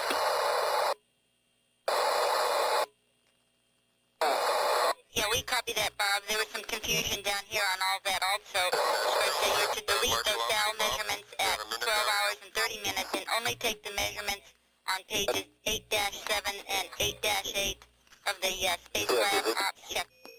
Yes, Space Bob, Lab Ops checklist. you need a minute and we can tell you a little bit about what to do in the next period of LOS. If you're ready? Now, they somehow call out these measurements, and they never defined where the hell they were. Okay, point one, you can continue and finish off the angular VOR during the And Bob, part could of you the LOS. verify once again whether you did What also or has to did be not done take a set of is that measurements the at around select has to be 8:30 in the done cap on when the you NSF, brought the select dial in? to 1. I have never taken a set of measurements inside the towel because no one has ever defined in 6 to 9 months of my testing it where to take those measurements. The only measurements I've ever taken are the measurements that are on pages 8-5, 6, 7, 8, and so forth. But the out checklist. We copy that, Bob. did you take us at stop the 8 plus diffusion 30? of 332 and 333. Or somewhere around that And we time. have I to think also the do time a may have pinch and changed stow of slightly. experiment 101. When we talking about last night, yesterday, I guess my last night, yesterday morning, this morning, at 7 days, 8 hours, and 30 minutes, which is when I was, that's when I was getting up. I don't know, hey, let's get going to the set. I guess the easiest is to finish off angular. Owen said he did not, and didn't feel that he was ever asked to. As I say, the only measurements that we know anything about taking are those that are in the cabin temp logs. There's no definition of anywhere to take style temp measurements. Even though the PCAP keeps calling out for it, we keep asking where, no one ever tells us where. So we've never taken them. Angular VOR is finished. Over. We copy that, Bob. Maybe to clarify this, could you tell me what measurements you recorded on page 8-7 for hot test number 1 These are shopping temperatures? list items we're laying on you here in the middle of the... Okay, for hot test number 1 at 7 days, 9 hours, and 10 minutes. We have style inner hat, which is on the outside of the inner hat, of 23.0 degrees. And the style shell at the location indicated on page 8-9 of 23.5 degrees. We copy, Bob. You did what we thought you did, and then the only measurement we show would be the hot test number 2, which will be at about 7 days, 22 hours. And we'll make those. Thanks, Bob. Sorry for the confusion. Thanks, Bob. Go ahead, Bob. I don't know what you're telling us any different than what's in the procedure here. Is that payment still available? About the ampoule. Oh, no, it's the same as in the procedure, Bob. I just do we still have real-time video? Select to 1 now and be aware of that 18 minutes later. You have to do the adjustment of the height, over. Yeah, I do. I would like you to give it a very slight tap where you induce a small oscillation and then let it float free. Okay, and very good, very good. It's water from one side to the other. It's quite amazing. And the interface from the water to the air inside looks like a circle there. As you see, it's pretty much symmetrical around the wall of the cylinder. And we have it also split into 2 almost equal volumes here. And if don't be afraid, there are big things in here. Space Lab Marshal, we lost the downlink for about a minute. Sorry about that, but we've got you back now. Okay, what I'll do here is to rotate a little. Where have you lost the image?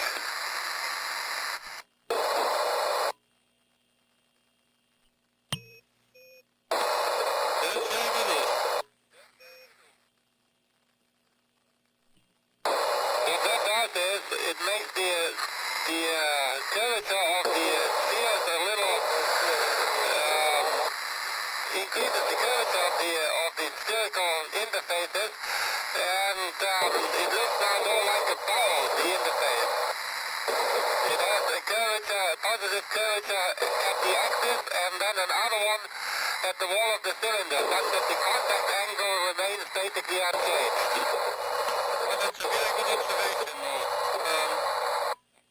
That is the objective, to let it float freely and assume its natural motion, although it may float out of the TV camera if you describe as you did. It's very good. Let me try to show it another time. The problem I have here is to keep it in focus of the camera. I understand. The eye is an amazing machine. It follows automatically. You see the get the CDT access 01 message. Marshall AOS in 1 minute. Just to give you a reminder, the two main items, Bob, that we're looking at are the gear change It would be very good if you could and the stop get diffusion. it We'll see you moving in 2047. view of the camera. Again, the two main items there, Chuck. Gear Hey, see change now, and the very good. That's an incivility. Don't touch it. So one of those goes to Chuck. Try again.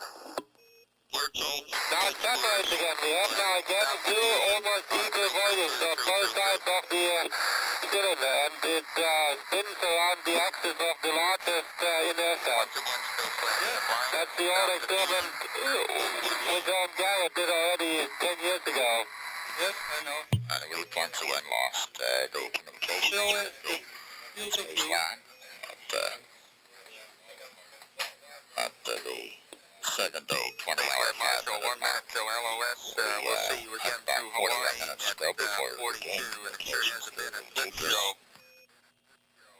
during this last Okay, we'll keep the cylinder out here. Maybe we can come back to it. Otherwise, I request some advice what to do now. Let me quickly show you. various function objectives.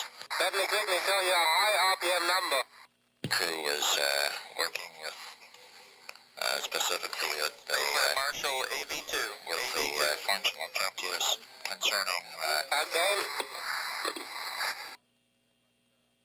the effective linear VOR, as well as beginning the FO2 portion of 201, which in truth really falls under the 102 vestibular series with Dr. Yang being voice-enabled with the crew and talking with them as they proceeded through it. In the midst of all that, during the areas, the crew is also advised that they needed to begin experiment 322, their last experiment for the mirror heating facility, which they did. They had the sample in on the furnace as an absolute light fashion, which was ready for the command resume. The crew has been advised that it must select it must do a gear select. It must take gear number 1 and it must have gear number 1 operating in the mirror heating facility. That facility has 2 gears. Each gear, much like an automobile with gears, each gear provides a range of speed to the housing shell at the mirror heating facility. As it travels along the path of the sample and heating it. The crew is also advised that in addition to selecting gear number 1, that they also need to adjust the height of the filament, the sample in the mirror heating facility. And they have to do a pinch and stow, which is in effect a closing out, cleaning up operation for experiment 101, the whittle on the obvious experiment. The pinching is the pinch and stow operation is one of the last things done in this series of days in which the crew has been working with the 101, the dwarf sunflower seedlings. The leaves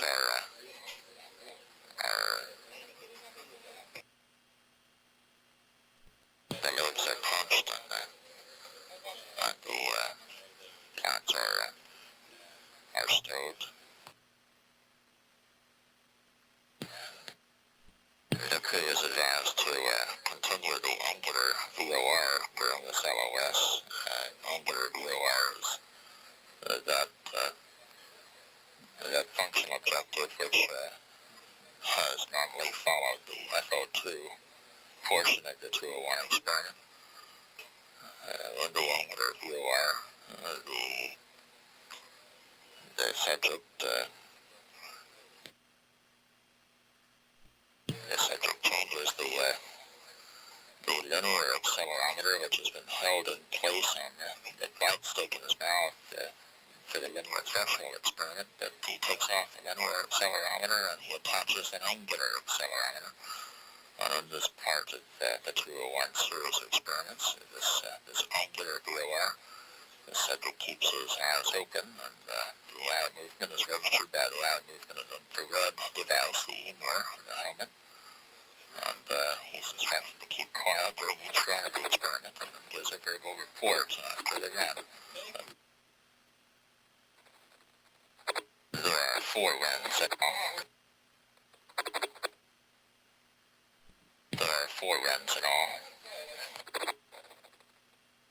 The subject is given 10 cycles of motion and 3 seconds in the C-eccentric mode. 10 cycles and 3 seconds each in the eccentric mode. Okay, Ulf, and we'd like to bring up some video if you guys approve that, just to watch in the module through this Hawaii test. Each in the Z-centric Okay, mode. please do that. If I took the recorder off, I have now 46 minutes left on recorder 2. Eccentric modes. The subject is lying down in the body restraint system chair. And Space Lab, we have some information on the replanning for hour 13 when you're ready to In such a position, the axis is below the true x-axis. It runs front to back through the center of the subject's head,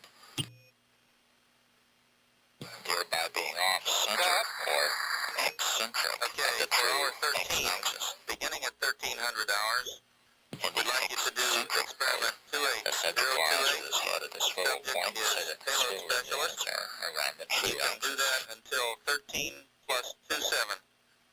In the Z-eccentric mode, the subject is sitting up in the body restraint system chair and is marked around a point just forward of the true Z-axis, which runs head to foot in 13 the center hours of the mode. and 10 minutes. Ulf, In the Z-centric mode, his head's at the swivel point. at 13 hours and Again, 10 sitting up minutes, in the body restraint it system. will be time to do a And in the resume Z-centric on the mirror mode, he heating swivels furnace around the for true the inspection Z-axis. phase. About 34 minutes I remaining understand that that was in the year with the 28. the Space Lab through the TDRS. There is a test coming up in about 10 minutes where we're going to leave it that as UHF only. We can expect to have communications with Space Lab until we require the tracking without a relay satellite a little over 32 minutes from now. At 7 days, 20 hours, 13 minutes mission elapsed time. This is Marshall Space Lab Operations.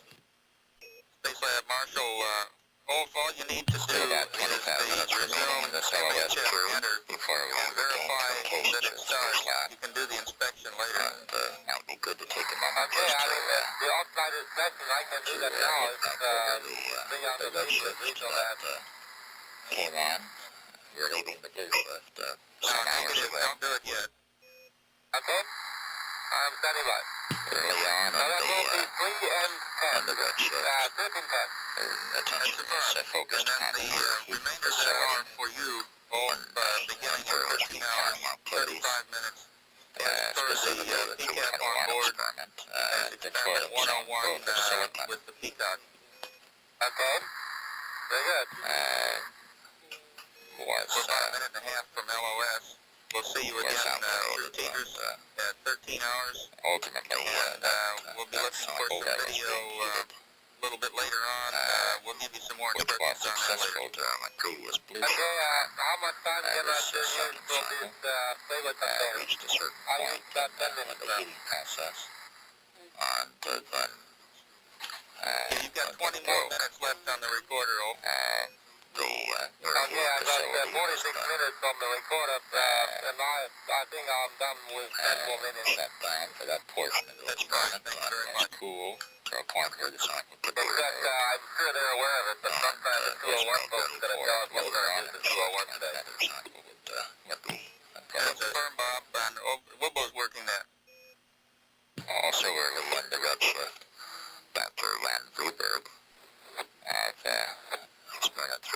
which is actually a physics experiment on the material found zero of the series of experiments on board spacecraft.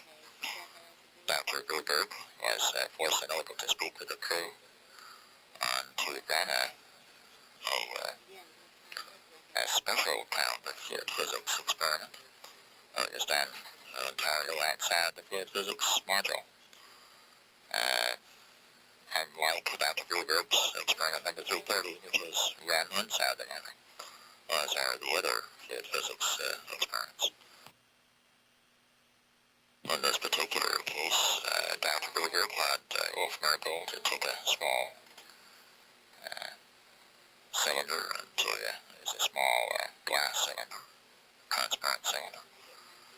He had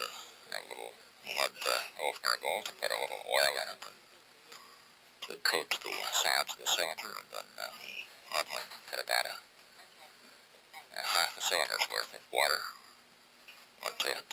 That would seal the cylinder, and then shake it about in the microgravity with the spacecraft. And the water and the oil mixed, and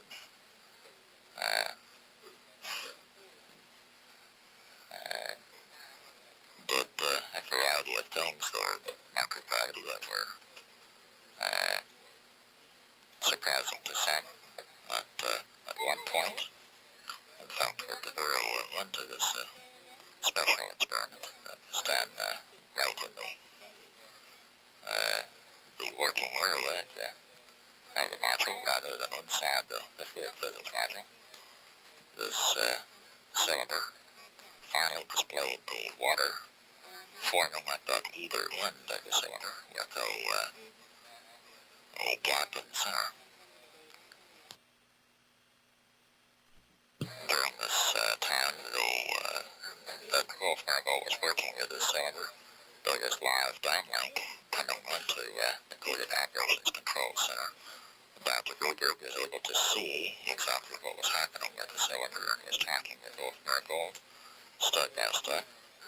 And it was an example of applying space-like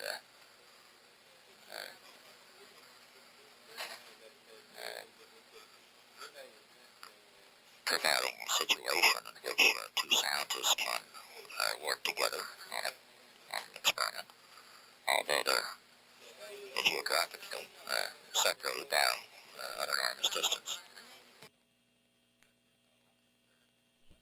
That would point out that although Dr. Gruberg is not in space, he could work with Wolf-Merkel, who was in space, and was working with that experiment in microgravity.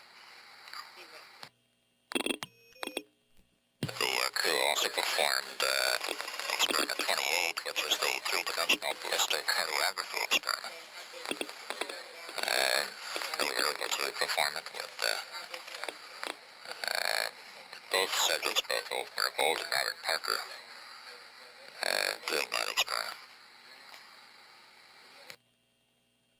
We also saw Wolf-Merkel working with the 101 experiment. The way I want to sum this is he again was choosing planets from a particular rotor and putting them into the dark box for stop motion study by a camera looking into the dark box. All of it, of course, done in infrared because throughout this mission these planets have not been exposed to light. The experiment is a study of the effect of gravity upon this mutational drive of planets. We were given at one point during this redshift some downlink of the water heating facility, and we were witnesses to the sample as it, the silicon sample of experiment 321 as it broke, and following the breaking that sample by the heat. Marshall, it was cooled on operation again. They were with you, or just setting up 28? The crew was also performing a great deal of we've been talking with the 28 the eyes down here, and they think you guys have been so quick on doing 28 that for no the objection. last They'd love to have it on both subjects if you could. There seems to be several plenty of hours time. they've been performing 201 experiment, beginning with Hey, we got a route skipped 11 here.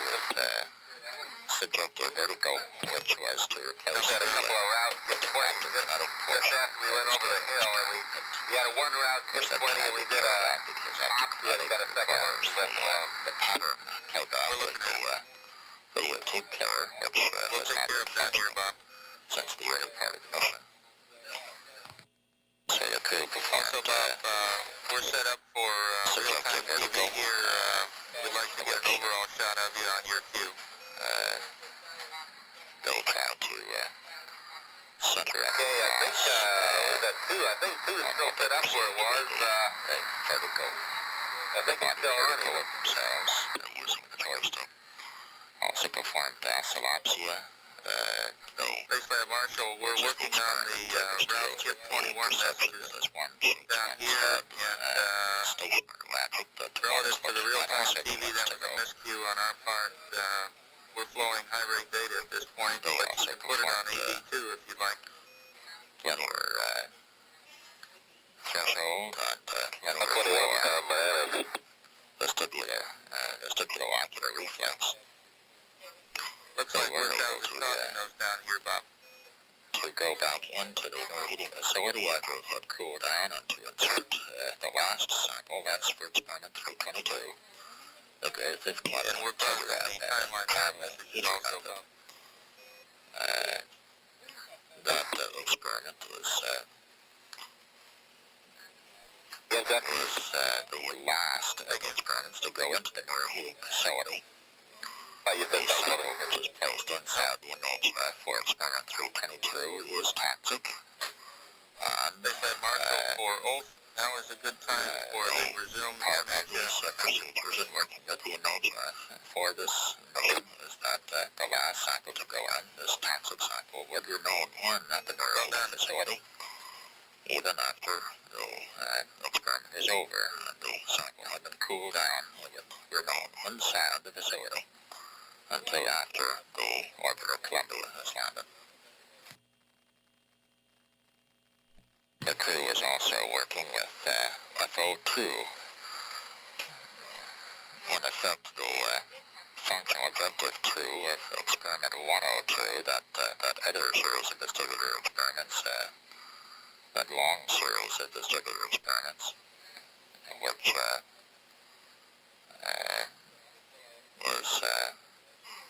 has been placed among the 201 series as well, because it borrows or relies upon some of the equipment.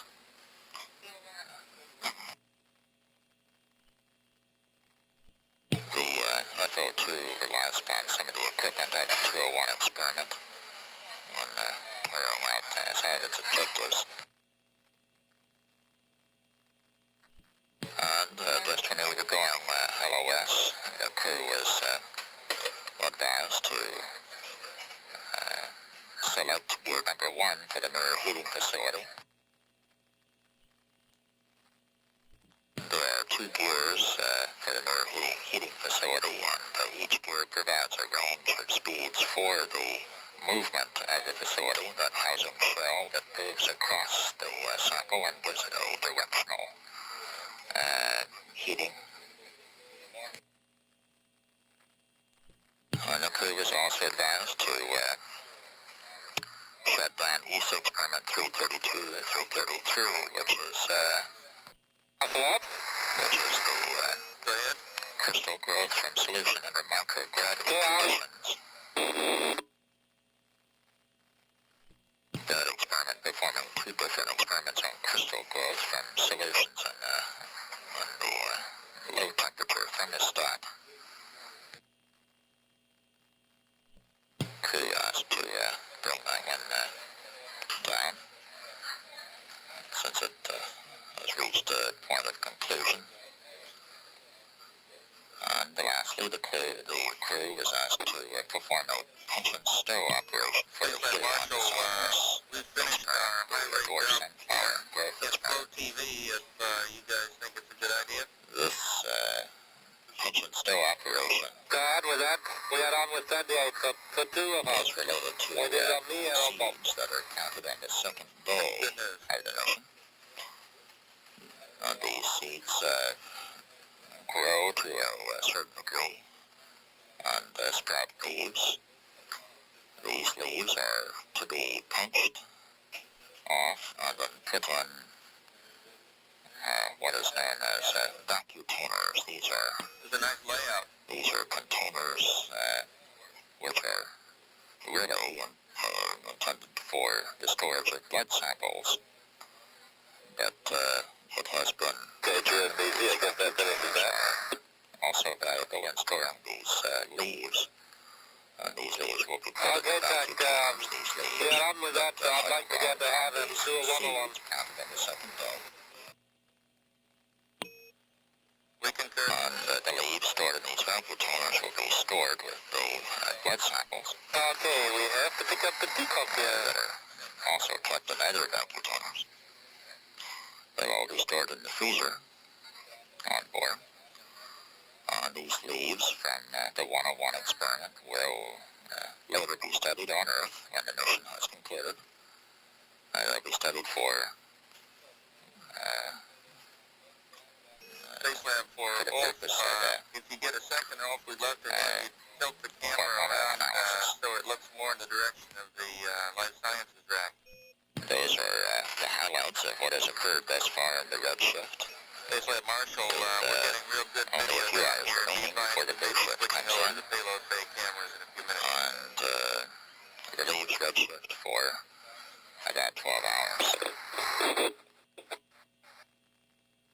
About 7 days, 20 hours, and 36 minutes mission elapsed time with about 10 and a half minutes remaining before we acquire communications with Space Lab.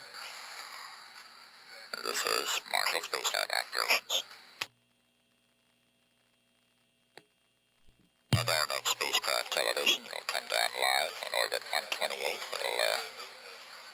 be Space Lab live Marshall, sounds, we're about 4 minutes specifically from for the the tubular LOS. studies that Like there's about now 2 of those before we go over the the hill. diagram will Talk time with at you a little bit about the 7:01 next hour. Central Standard Time, and we'll load a nice satellite program at 7:45.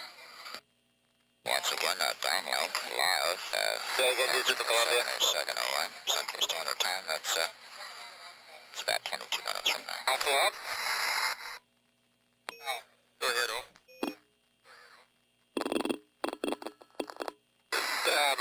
I'm finishing 101, but I have to rotate a little bit these modules because the foam inserts in the peacock are made such that the whole stuff floats out again and again. Okay, we copy that. Yeah, well, so I didn't see that. No, we're tweaking and gunner, will we? We've got until 14:30, Ulf, on that if you need it. I won't need it. Space Lab, this is Marshall Ops. I'll be done in 5-6 minutes. 50. Okay, I advise that That's Super One. we've Yeah, got so you see, we're back here. Yeah, we finished up the anchor. Are we? and we'll be configured for real-time video. Great. And Space Lab Bob, say again, you were broken up. Are we still on the time now? We're looking on the payload. We read you better now, Bob, and we have the following information. Okay. First, the storage of the 33 camera, the metric camera at the end of this day has been moved up. 101 team offers their congratulations. Therefore, Thanks could for all the tender work the you've done on blood their draw, experiment. and we therefore have arranged Wow. a 30-minute I must say, the ground selection wasn't always very easy because for some reason they didn't really flow as nicely as they do it. Somewhere real crooked and strange, but I tried to find the best one. Hello, Houston, this is Space Lab. Did you get Columbia call and edit on 1 day? MHF Brazil. Columbia, Houston, we just got uplink back. Okay, You thank are you. go for APU start. Okay. And you'd be ready for Space Lab, Marshal Officer Bob, we Yeah. are you there? Yeah, we'll be ready for Yes, a nice Bob, shot of the couple of things. liquid zone on We the next just pass. keep We'll moving probably as a have subject.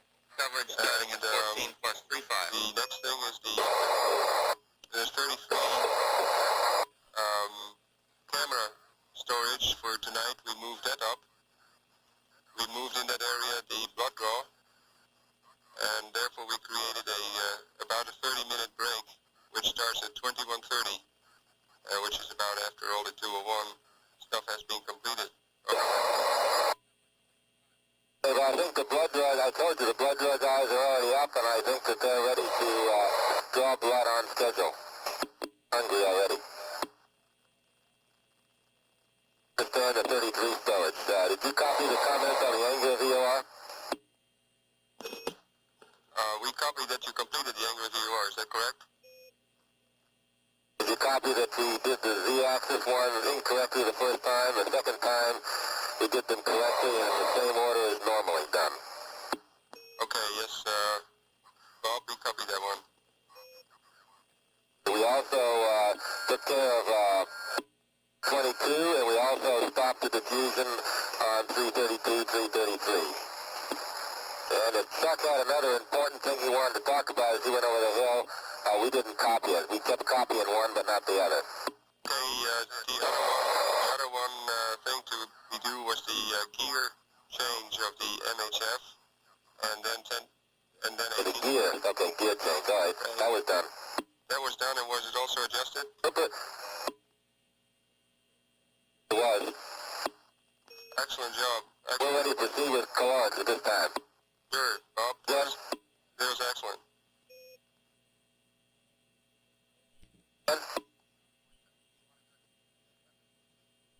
STS-9. Go ahead, Bob. I thought you said something.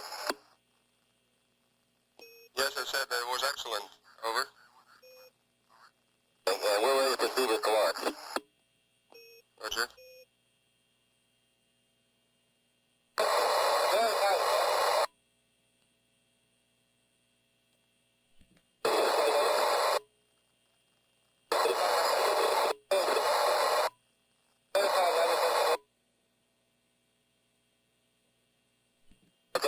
Verify one thing before we start coordinates, PLCC, is oath to be the subject for coordinates? That's affirmative, Bob. Okay.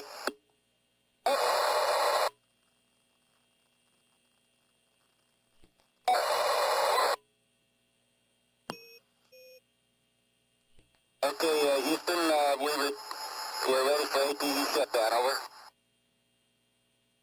Roger, Columbia, Houston. Stand by.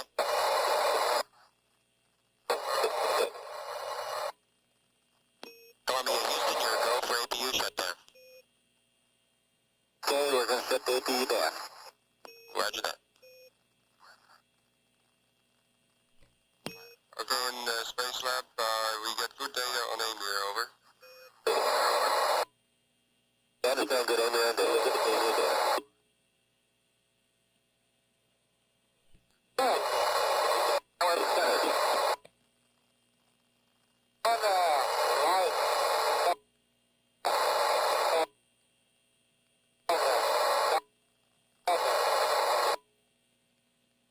Going to things out of your ears, please.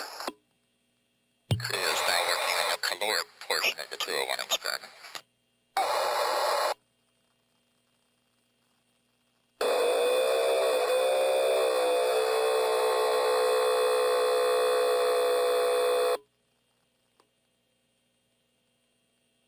Wolf Marigold is the subject and has tubes fitted in his right and left ears.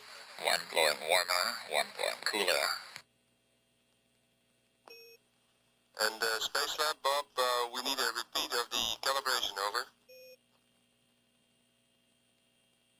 Okay. Set it.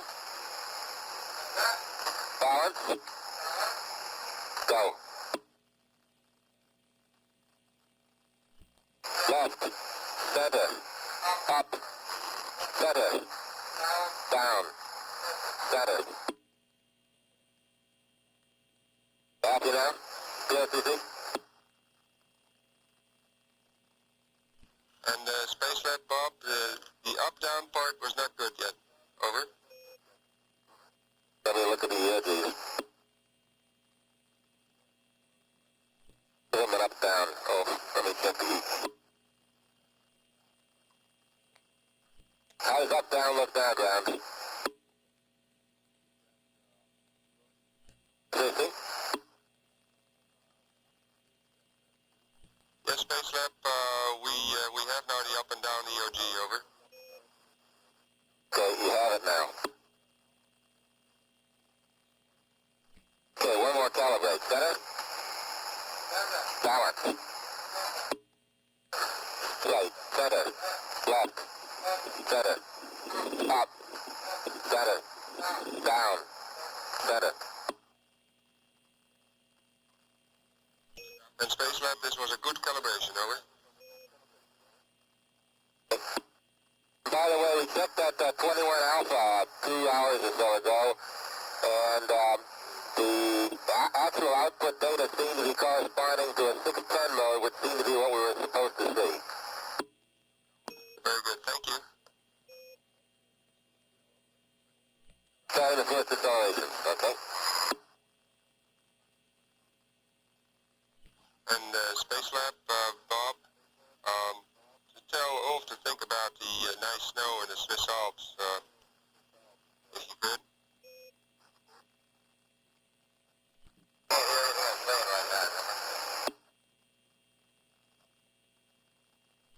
About 37 minutes remaining on the SOAS pass, and crew continues to work with the caloric portion of the 201 experiment. These temperatures are following a cycle. Going at 1544. Yes, we copied that, and Bob, we are ready to flow TV if you are ready. Okay, I forgot which TV is which one here, but one is the general view. We're standing by to some loud downlink of this That's caloric okay, experiment. and again, remind that if the eyes are not completely open, we have a problem getting the beautiful nystagmus which we see on Ulf in static phase, over.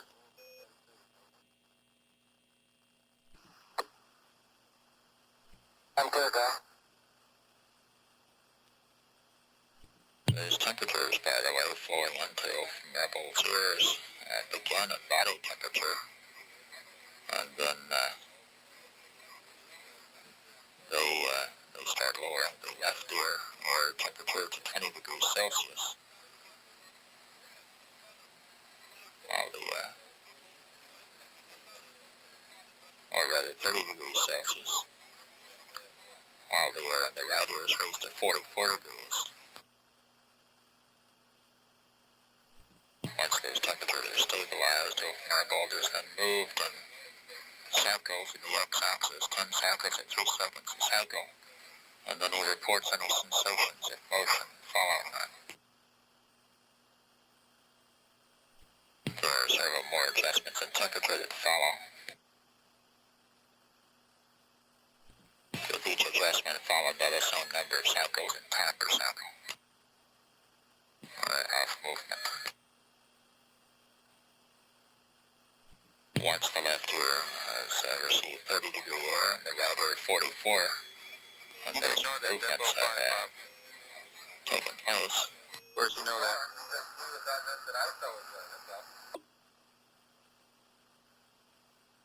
Then the left ear temperature is lowered to 20 degrees Celsius.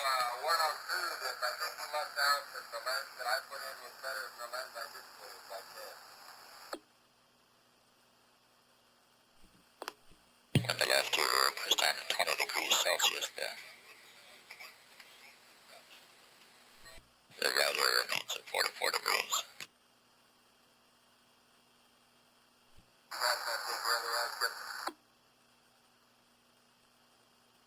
Then they lower the left ear to 15 degrees and the right ear remains at 44.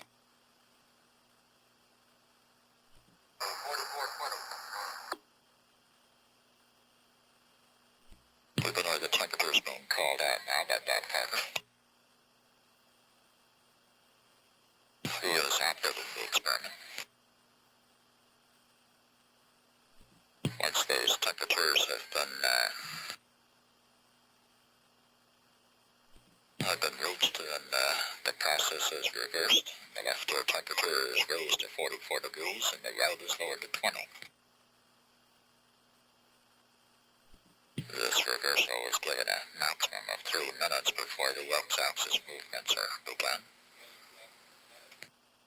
But following this reversal of temperatures, the temperature of the right ear is lowered to 15 degrees,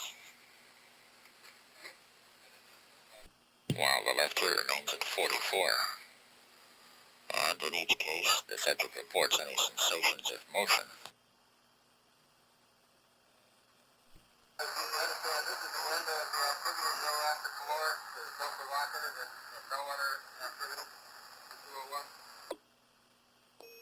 And that's negative, Bob. We have one additional short test, which is X motion, where we would like to have the report from Ulf whether he got any tilting sensation.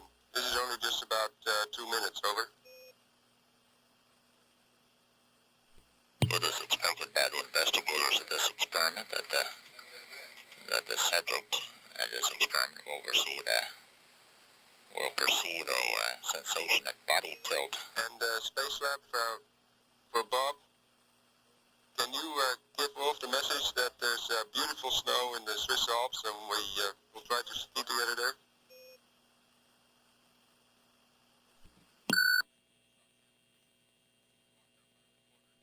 Well, what's the temperature at TOC? Do you want to explain to me what's this other thing you have up your sleeve? Yes, Bob. The idea is the following. As you know, if you will be moved as max acceleration in the x direction on Earth, you get a tilting sensation, a pitching sensation. And the question now is whether if you do that up there, whether there's absolutely no pitching sensation or whether there's still some pitching sensation left. Over. That yet, if I do what on Earth? Max X acceleration back and forth. You get a tilting sensation, nose over. We don't get that in linear VOR up here, though. We know that. We very seldom get it in linear VOR with the acceleration we can get here. Okay, Bob, I do understand. It was just the question whether during the linear VOR you had the max acceleration in the x direction. Over. No sensation like that in the x direction. I was going to do linear VOR today. Yeah, we copy that, Bob. I've seen that, I think, mostly in Y. You can copy on that down one over. I know I've never seen it with the acceleration we're able to give here in the VRF. Columbia, Houston, go ahead. Roger, we got a 3-degree bias on our rudder pedal there, and I think the automatic system will handle it okay. Let us know if it won't. Roger, copy, 3-degree bias on the rudder pedal. We'll look at it. PLCC, was that really an item for discussion, or did you want us to do some testing? Bob, we just discussed this and we agree. It doesn't make sense to continue another X motion to look at this tilt sensation. If you were over with this caloric, we're basically done with the 201 for today. For 50 minutes. Okay, yeah, we just can't get that good an acceleration with the Okay, I wonder how you guys are doing, and we're ready to post video on your queue. Do need a calibration on the end of this run, over. Okay, after the video is set up. Sometime 5 or 10 minutes before tomorrow's run, you guys will let us know what we're supposed to do for 201 tomorrow. So we do not have the upflight testing. We're not even clear how much we're going to do, but it will not be very much, and we are just looking into it, over. We just, what we're we're putting the EOG back on, we just pulled the electrode off. Marshall, both the data on the ground looks good. You should have a flashing out light before too long. Copy that, and We've got a minute. another We'd sure calibration, appreciate so we're if just you waiting take for the that. camera Over. that we're looking at you on through now. Do I put a new electrode on it? How do I know I got it in the same place? That's TVC1. And Bob, we could probably not copy it completely. Marshall, that's a all the fine shot electrodes, or with the camera off, and looks was it like just you'll be one another electrode 4 went minutes, off? 4.5 minutes on the I was flight. trying to repass the one electrode and it pulled off from my hand. Okay, stand by, Bob.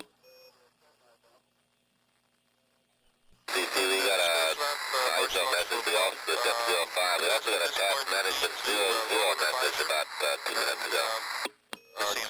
Calibration as is, over. We caused the task management. We're checking on the depth 05. And sometimes you guys are going to talk about 201, right? That's firm. Right. Better. Left. Yeah, the depth 05 message, Bob, is called by, so it's running now. Down. Better. We can associate those two by now. The electrode that was lost was number 5.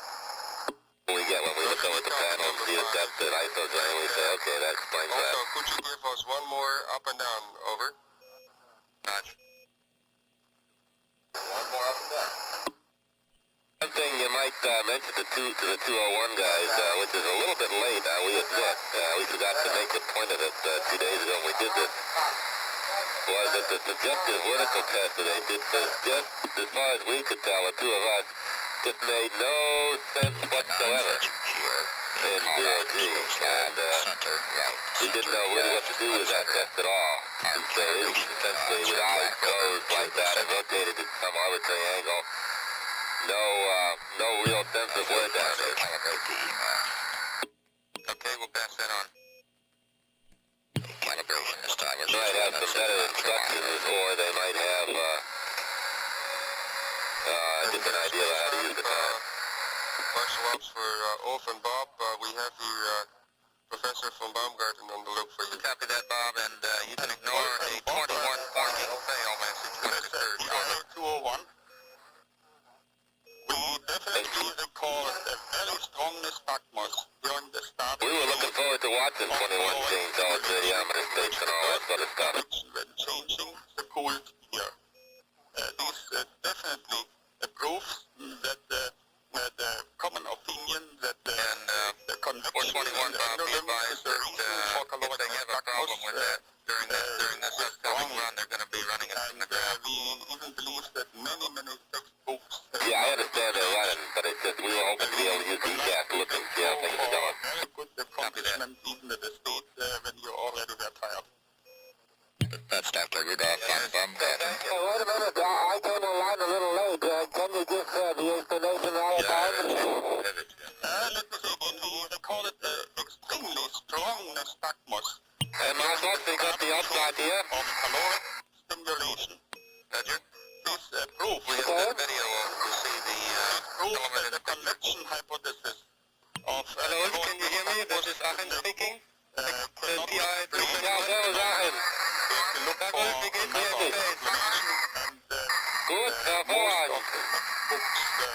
Wir haben schon mal ein ganz ausgezeichntes Bild vom Videobild. Okay, ich bin fertig für dich. Kann losgehen. Okay, let's start. There's no melding so far, is that right? Okay, so write a new textbook. Hey, das ist alles okay, ja. Everything is fine.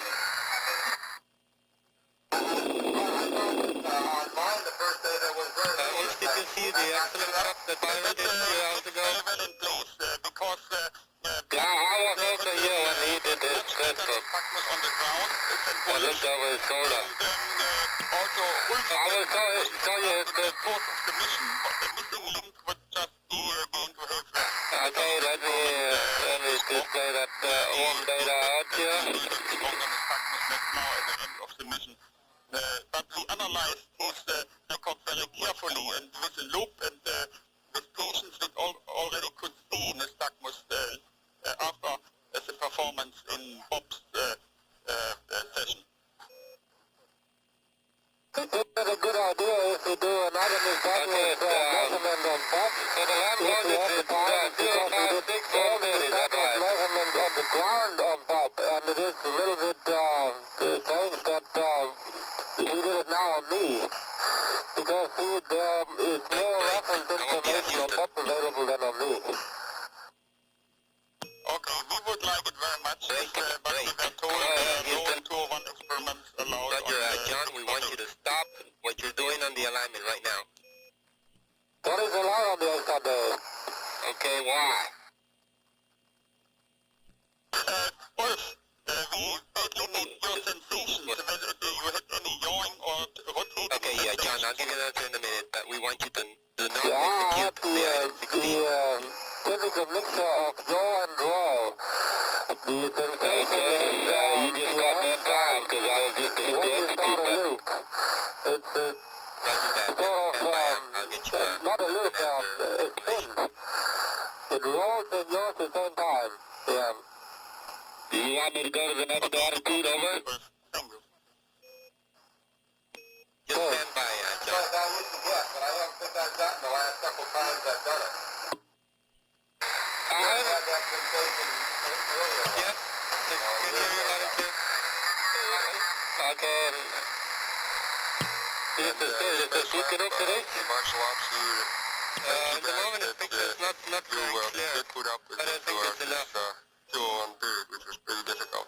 Okay, no more bien. Look at that. Space Lab Marshal, be advised, we removed Alpha 24 Romeo, and don't need to have you put that back in. Okay? Don't move the camera. Leave it like the camera is at this time.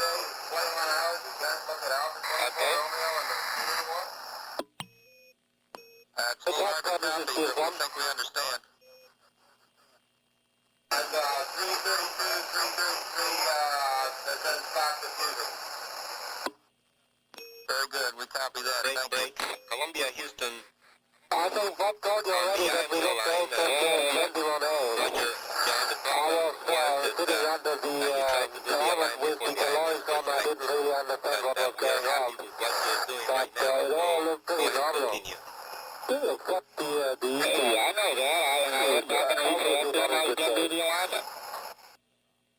Okay, we copy that. Roger, And John. it appeared as 610 sequence as far as the light parameters could tell. Yeah, I'm Marshal, just a word of clarification on the Alpha 24 Romeo ECAM. Okay, ja, kijk ganz vorsichtig mit dem Potentiometer langsam auf. The disc all the way around, and Slowly increasing the pulse I setting. would like to have it for the end. So we'd Yes, like to just so see where it remember is what wired it was very put dangerous. the Alpha So the 24 sound was too Romeo high back in the in beginning. without. It should not exceed 1.5 times diameter. We're going to visit old friend then. Okay. By the way, Potentiometer reached down we kind of wondered who you were using for that 3.7 and and the display data is 11:02:40. I was young at the third grade digit. How about the contamination of the surface? Is it like on Earth, like in all our experiments we did so far? Yeah, very similar to that. Almost. The thing that I can draw, particularly with the triangular hues, is pretty difficult to check what they is back on there. Getting higher at the surface, And I would say a little less than the diameter. yes, I increased the needle more. And it is now 11:06 at the central console. Okay. So that brings us up to 390 potentiometer. And the display data is 1116. Well, okay, that is potentiometer 4.1. You normally move all the time. It is almost impossible to position you stationary. And, well, after 5 seconds, you lose all references. You don't know where to go to. You are either way prepared to hit something, but you have no idea what. The height is still too low. I think the best Build it out? I would think it is when I was turned into about 1.5 times the length. Okay, if you advise it to go higher, I'll do that. I was absolutely convinced that I was doing both upright and space lab. Yes, you should go higher, but that's more. Okay, I do understand. So it means you have no mental picture of your environment, which is good enough for you. Okay, that's 440. Go ahead. And central console is 1145. In your brain, but there's no correlation between, let's say, Okay, the now position of it's your body definitely pretty and long. Bildern. That's okay, it's long enough, so I agree. So I think we could start with the Let me ask you resume. one additional question then, Ulf. If Did you you would check my imagine hand the about the image which you have of Space Lab No, I have not hit the resume now. Not yet. And I do it right now. I go for it. Did you check by hand that the rotation is free? Yeah, I think so. Yeah, I tried that. It rotates. Okay, thank you. Looks like you get a little different than I am here. Okay, that was the resume. Here it goes. Stop to rotate. Okay. We'll talk to you more in the band if you want to. Hello, Wolf. You should turn the power down. Yeah, it's a bit too high. We've got about 6 minutes left before going over the hill. We'd like to chat with you a Make little sure bit. that 390. Make sure that the towing crystal has an increasing diameter. Stop. Okay. We're doing our best. Is there any chance to Okay, talk we are about at me or 111. one of the side?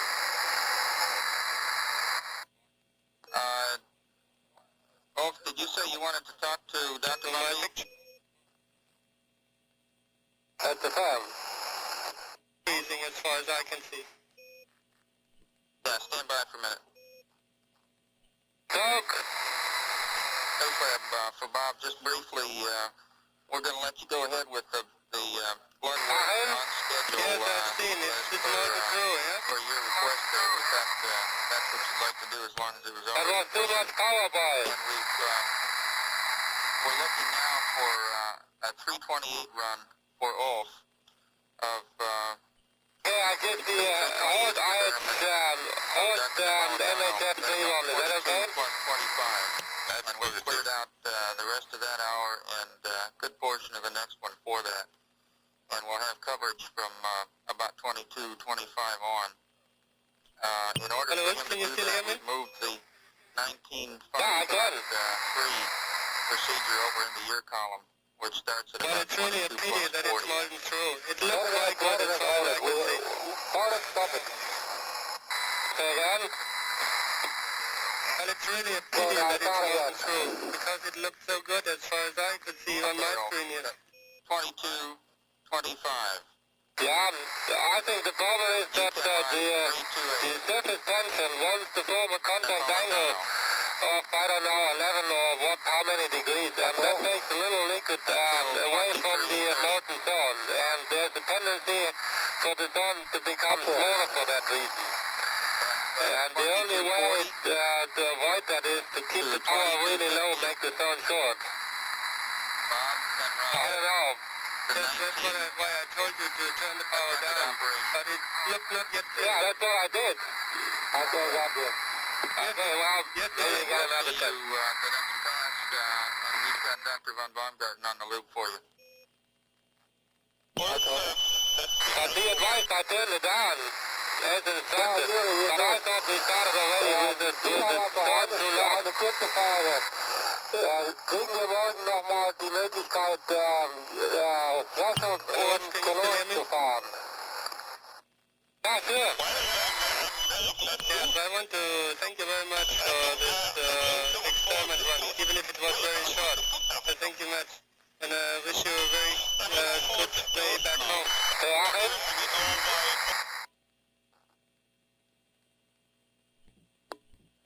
left, are we still with you? Yeah, we read you off. Apparently we've got a problem. Marshal up, We'll is it see safe up? if we can repeat this a little bit later, but we're going LOS in 1.5 minutes. Okay. Space Lab Marshal for Ulf. Space Lab Marshal for Ulf. Yeah. Space Lab Marshal for Ulf. One more, if you would, guys. Prior to the blood work, if You Ulf can go could ahead do and start push MHF off the at plant, this time, but do not open so the that door. the guys picking up the blood stuff on their shift could put them in the freezer, that would be great. You understand, he's done that before and knows how to do it. And we'd like the ones in the red And also, black if you have just a moment, with the could lines you at the top. come back to this camera and pan it left so it's Okay. looking straight down the module? Be aware that I've done already the decock. And let me check what we have left here. Okay, that was the start MHF.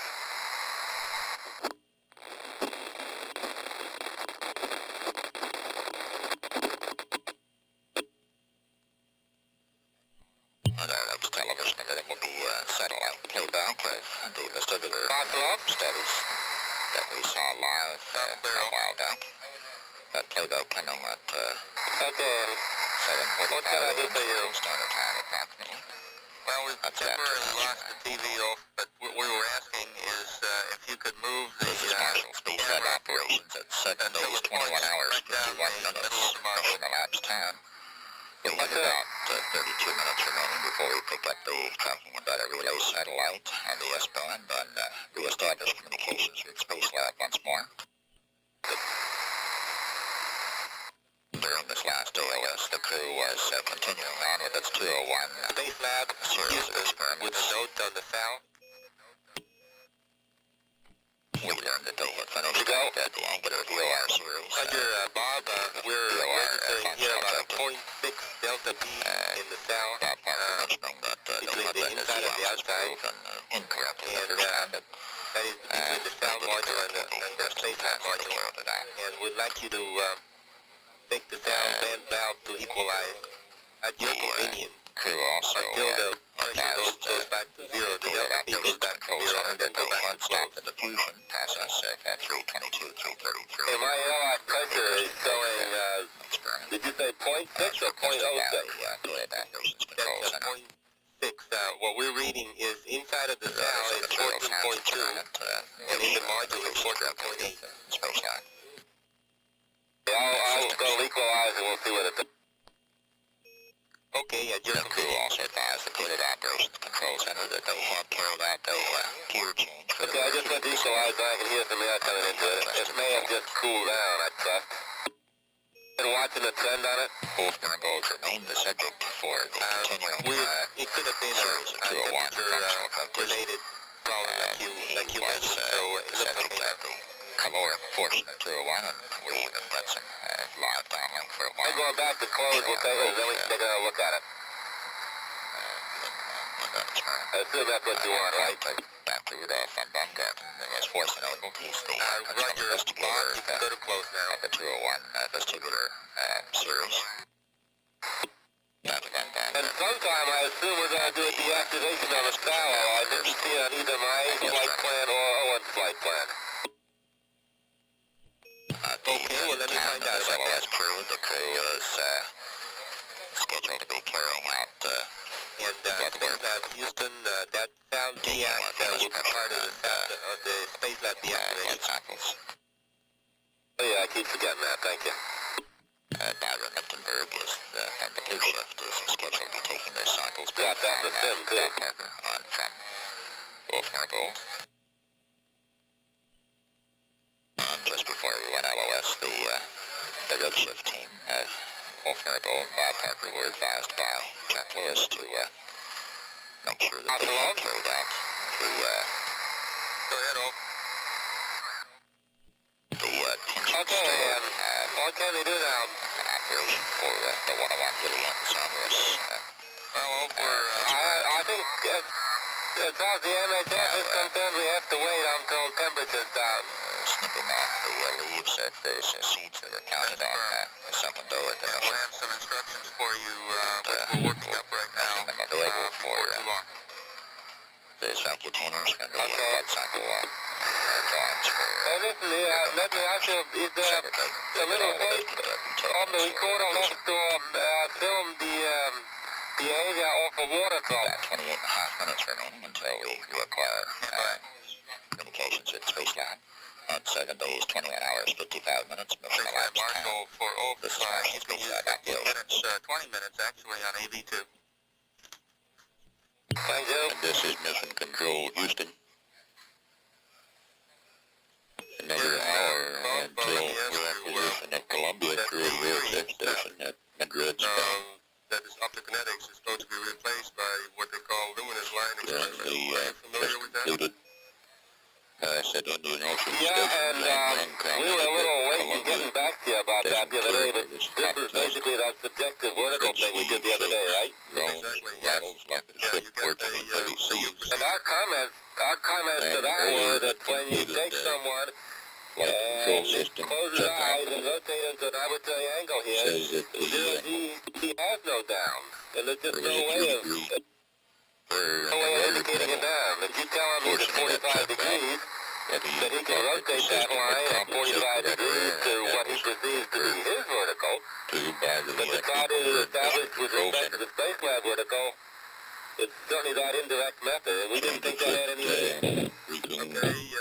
With the off-going flight director, Larry Bourgeois, will be at 10:30 a.m. Central Standard Time, following the science briefing in the The other time it was very specifically with respect to the space lab verticals 2 days ago. orbital numbers for the Space Lab and Columbia combination. Doesn't make sense. Package 132.2. That was our feeling, and we were late to get back to it. But okay, we'll try that today and do it with respect to the ego vertical. Things we were wondering about was, instead of doing the 83, the optokinetic, why we didn't do like a threshold or linear DOR on me. Next orbit.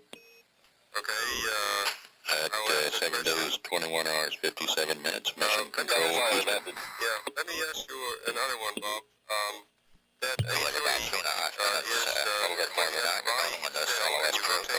communications with the Space Lab. certain canal impulse. Last two, went up on 1W and has been there since that last rapid briefing at the red There's another shift. proposal, That is done which will be done probably a little later, where by some means we keep the head still at 2 hours and ago. move the body, such that you only have input from your sensors of your neck, Finished at but the no 201 vestibular input. vestibular experiment. You think that Going would through be all of the feasible, and from a scientific point of view, various it's very interesting. functional approaches and the lower threshold. How we're going to fix the helmet, you guys have some idea on that? Well, we start thinking about that. The Can we go LOS, Bob? caloric. Start thinking about that, right?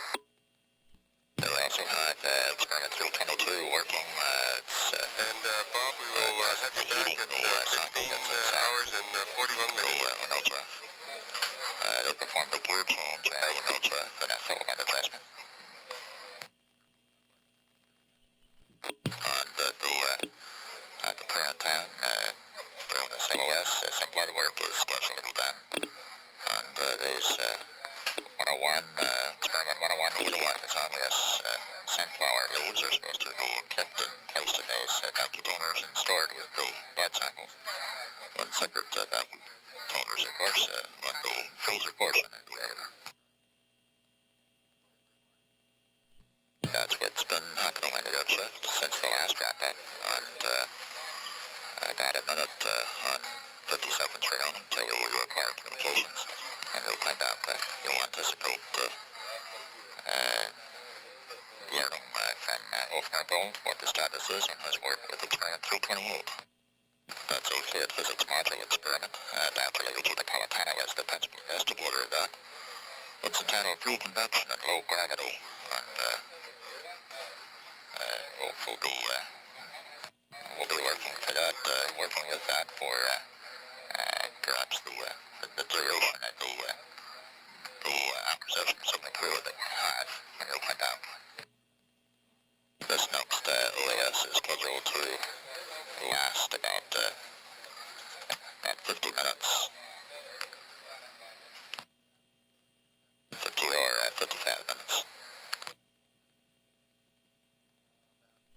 The purpose of that experiment 328, by the way, is to study the flow and temperature fields that are due to surface tension-driven action that's induced by one or more disturbances. Dr. Napolitano is the principal investigator at the University of Naples in Italy. Dr. Napolitano's experiment, by the way, is the only physics experiment which heats the disks that goes have matter.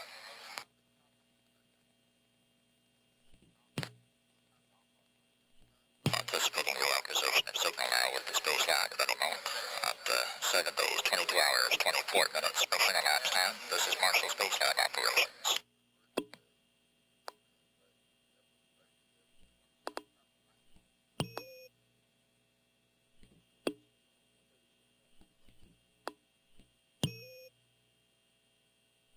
And Space Lab Marshall Ops, good morning, and we have you for about 53 minutes. Okay, Marshall Ops, good morning, Bill. How you doing today? Oh, great, Byron. How are you doing? Oh, just fine, thank you, just fine. Lovely up here. And, Bill, we just tried to run OFD and got the old event table old problem again. You guys want to take a look at that, please? We will. While we're looking into that, Byron, we've set up a possibility of flowing a little bit of real time when we come up on KU band AOS in about 15 minutes.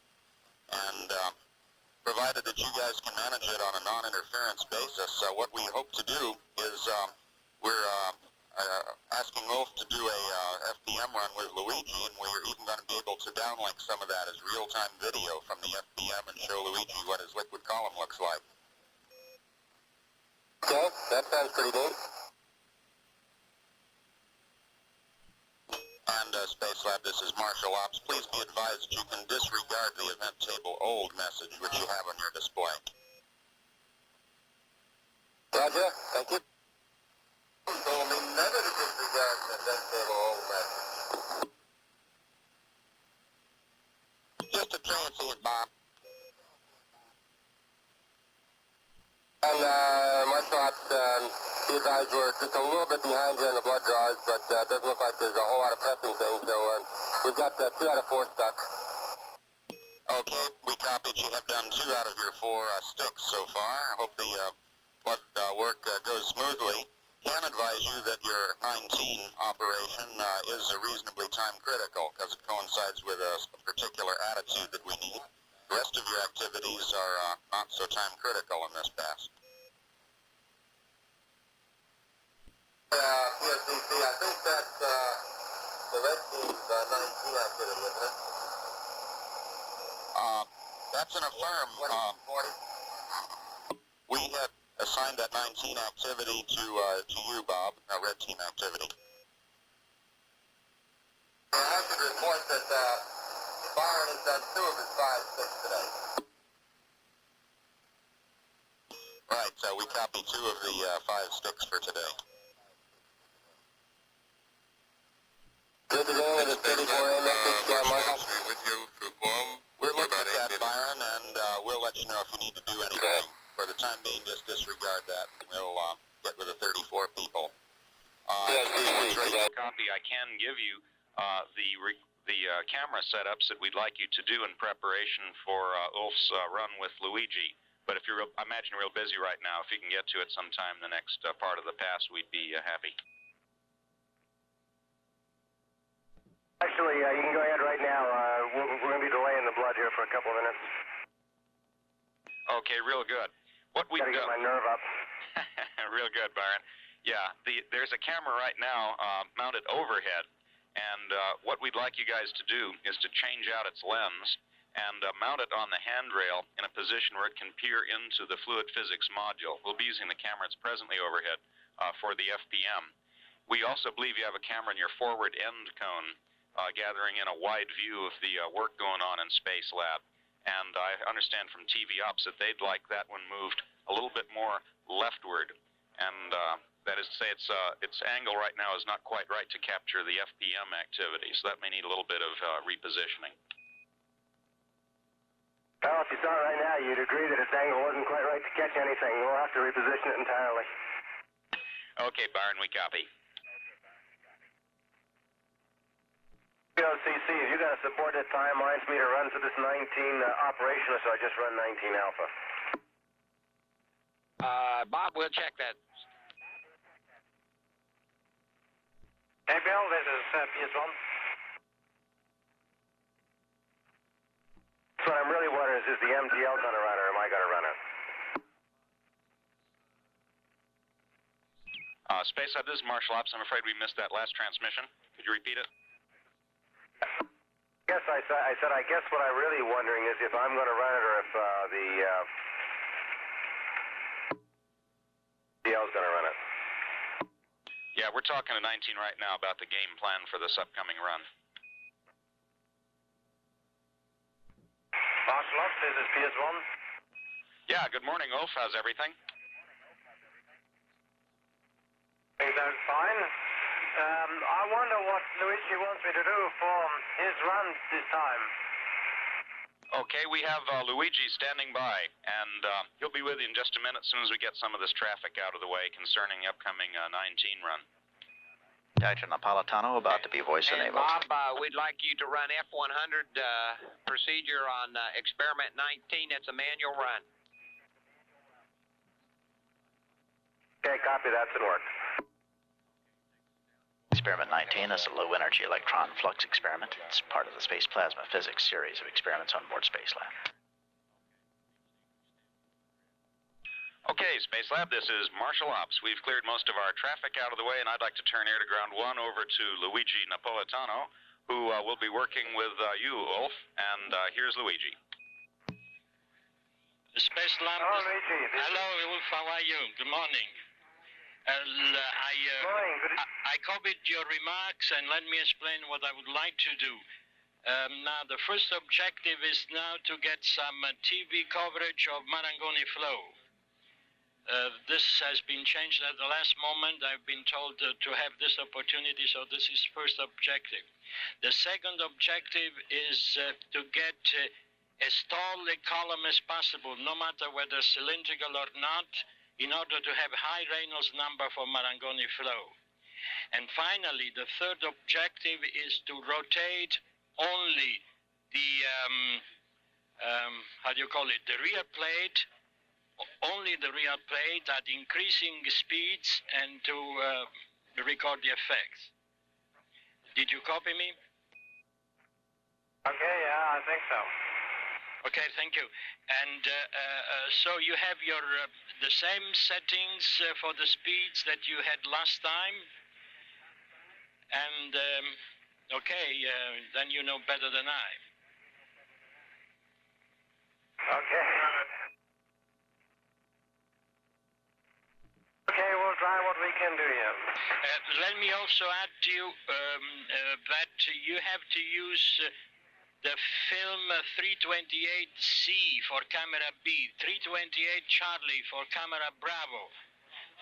As you know, as you told me, there are 600 frames left on that film. Did you copy me? Yeah, but I think it was Science Magazine. I think I used A and B. Okay, for camera A is 28A.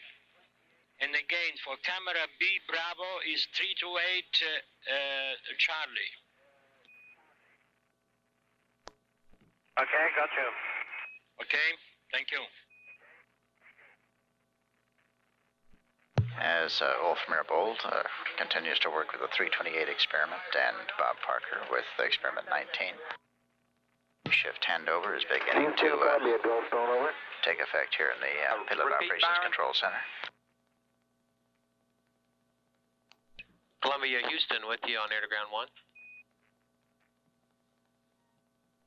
Columbia, I was just Houston. wondering if we could do this maneuver a little early. Is that possible? Columbia, Houston, stand by a sec. I'll check. Hold on, guy. Appreciate it. I'm here. I'm setting up your gear. I'll let you know. Yes. Otherwise, you block me if I... I would like to, I forgot. You, of course, you have to use 5 centiscopes with tracers. Again, Luigi?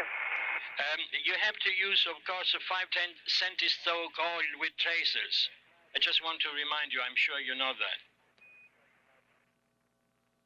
Okay, 5 centiscopes with tracer. And Space Lab, just be advised, we're going to put the master timeline in hold temporarily, so don't become alarmed if you notice it. And POCC, I'm not getting anything on 19G, nothing. We copy. We'll work that with the PI. Stand by.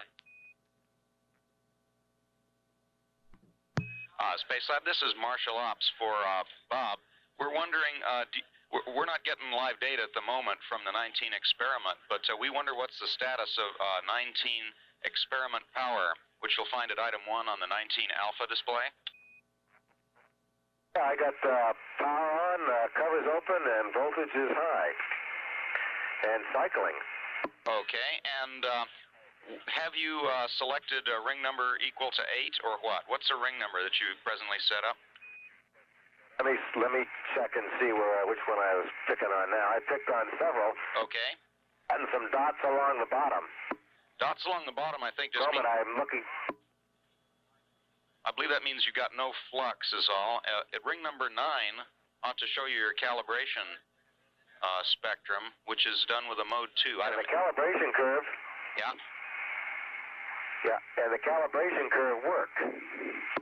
I see. Okay, so that in mode 2 calibration, you did get that broad hump feature, is that right? Yeah. You can get that again out here just fine. I went to rings and energy instead, at like an energy 40 somewhere in the middle.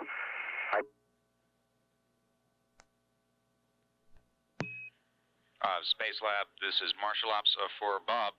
Yeah, we understand you got a nominal looking calibration curve, but you don't get any electrons with any of the rings or azimuth sectors. Is that right?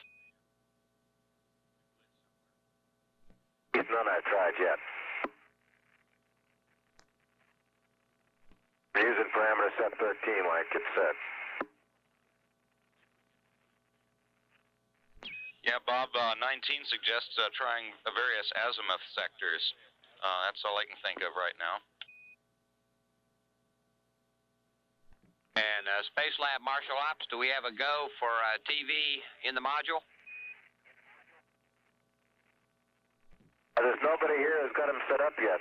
Byron and Owen just left, and we're trying to get this stuff done, so they're looking off in all sorts of disparate directions at the moment. Okay, we copy, Bob. Thank you. Space Lab Marshall Ops for Bob. The 19 team is now getting some KU band data and suggests that you try for the Alpha sector, number 1, and for Bravo, channel number 3. Okay, I've already got 1 in Alpha. Let me try 3. Okay, I don't know what happened, but suddenly I have data. Byron's adjusting and says he's go for live TV. Do we copy that you're ready to flow live video, Bob? That's what Byron just said. Which camera would that be? Which camera set for the camera 1, Mike says. Oh, good. Sorry, wait a minute, Don. Camera, hold on. Cable's here. Looks like, no, try it. Turn on 1 and 2 and take a look at them here. Okay, we'll try flowing camera 1 down. Thank you very much. This is Mission Control. Yeah, camera Mission one's the Management module team view. has met and reviewed the weather Can you situation dial up camera 2 for me also? Appreciate it. Okay. and the status of the orbiter and Space Lab systems, and the decision to extend the mission to the 10th day has been confirmed. The deorbit on Rev 161, landing on 162 at 7:58 Pacific Standard Time. I got one little bit of data at the very low end of the energy, and it's gone. I couldn't track it down to enlarge upon it. Okay, 19's listening, Bob. Thanks a lot. To repeat that announcement, the mission management team has confirmed the decision to go to the 10th day, the mission extension let us day, know how the with scene is. landing You're on orbit camera 1. 162, deorbit Rev 161. Actual touchdown at 7:58. Say again, Space Yeah, Lab. Pacific Still time. checking this routing. We're just finishing this playback of a videotape. We still don't have camera on 1 yet, but it's coming any minute. Okay. And Space Lab Marshal Ops, we got you on live TV. Okay, that sounds good, Bill. Hey.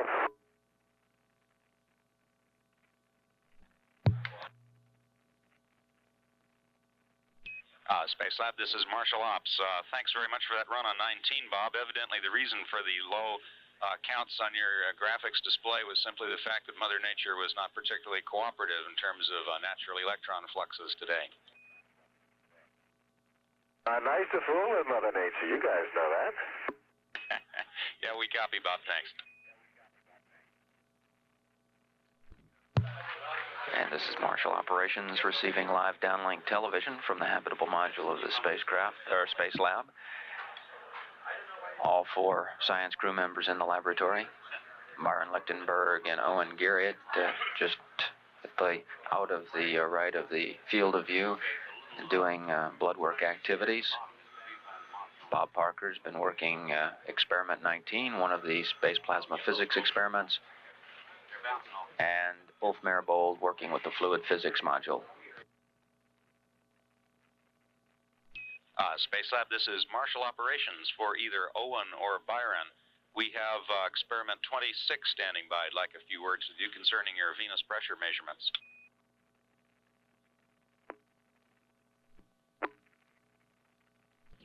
Space Lab, this is Marshal Ops for either Byron or Owen. We have experiment 26 standing by to chat with you for a minute. Okay, Mike, stand by sec here. We're in the middle of doing our last fix.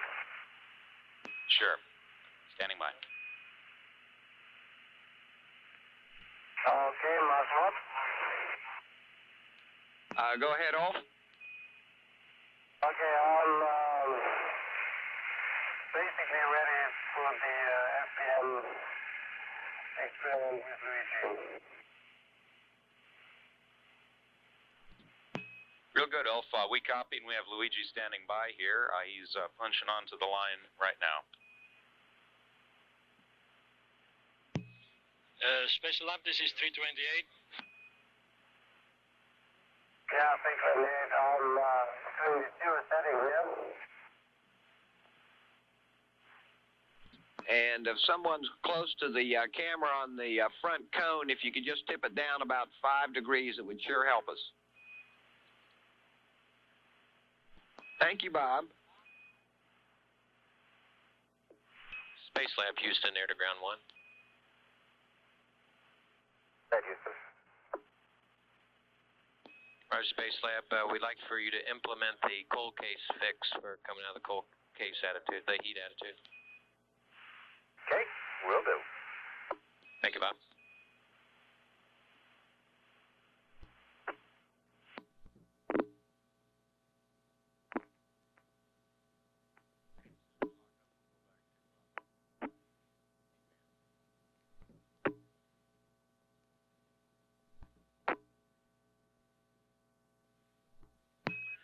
Space Lab, this is Marshal Operations for Ulf.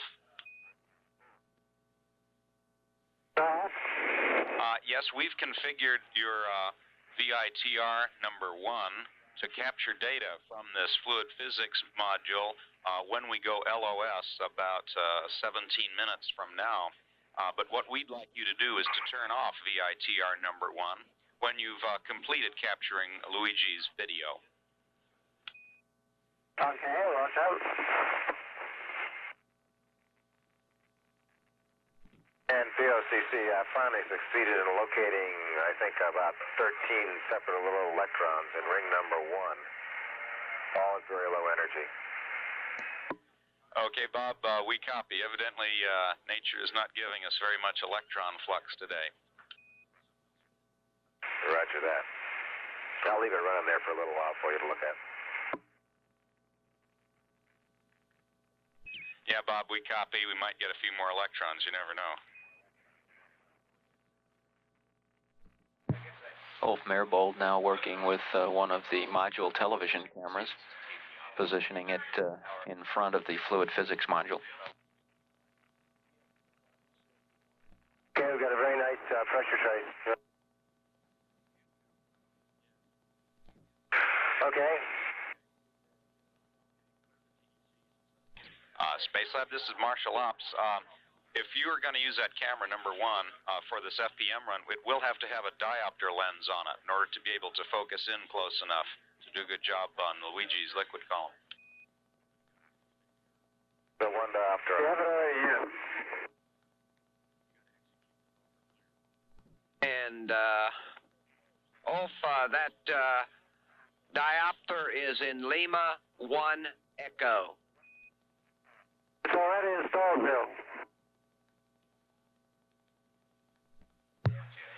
The instrument being discussed, a diopter, which enables the TV camera to monitor activities inside the fluid physics module during conduct of experiment activities. Byron, this is 026 Venus Predator. Carl speaking. Okay, read you loud and clear, 026, and we just finished Owen's pressure readings, and it looks quite good. The other 2 guys have had good readings also. Thank you very much. That's a great thing. But Byron, did you make sure that nobody was talking during the measurements? When I talked to Lishi, break.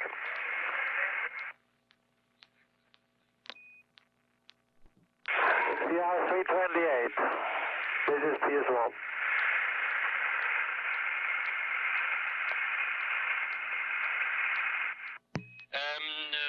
Space Lab 328, this is 328. Okay, Luigi, do you have a video image?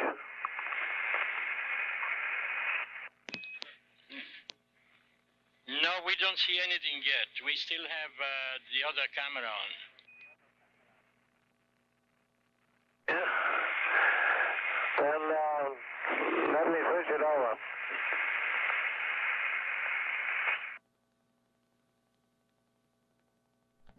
Okay, now heat it up. Now receiving television from inside the fluid physics module. Okay, you see a view inside the experiment chamber of the fluid physics module. The plates are not very much separated from each other. What you see on your screen coming from above is the oil. I injected a moderate volume of oil, and you see how the oil spreads immediately over the front plate. It does not form a bubble which is limited in diameter to 60 millimeter. It creeps all over the plate. And that is the thing which is caused by the thin oil film we have now on all plates already. Okay, I will separate. Space Lab, this is 328. Yes, never mind getting it higher. Just try to put the heater on. Okay, wait a second. I will separate it first a little to make things a little easier. Now it forms a zone, but it is sure not a cylinder. Never mind. Okay, I changed the illumination to side illumination now in order to visualize the Marangoni convection.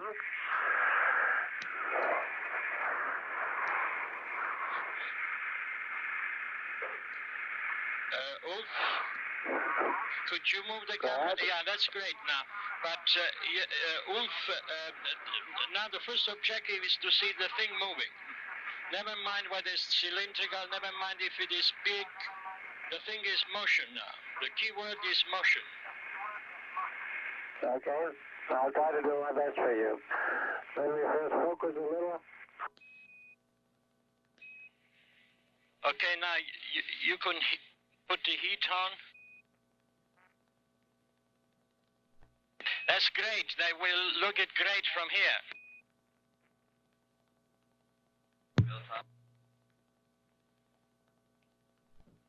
Voice of Dr. Luigi Napolitano. Yeah. Ulf, could you put the heater on now? Okay, the heater is coming. Okay, thanks.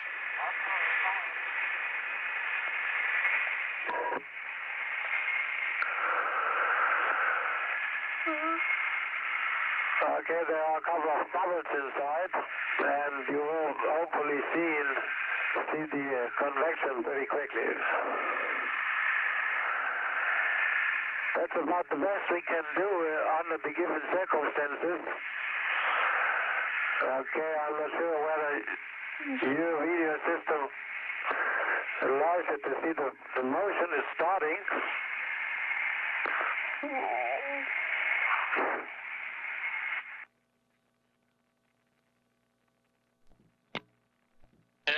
Ulf, could you cut some of this background illumination? Okay, I can try.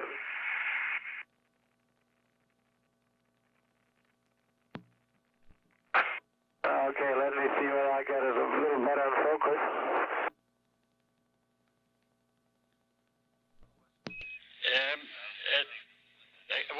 Ulf, what can you see from up there? Say again?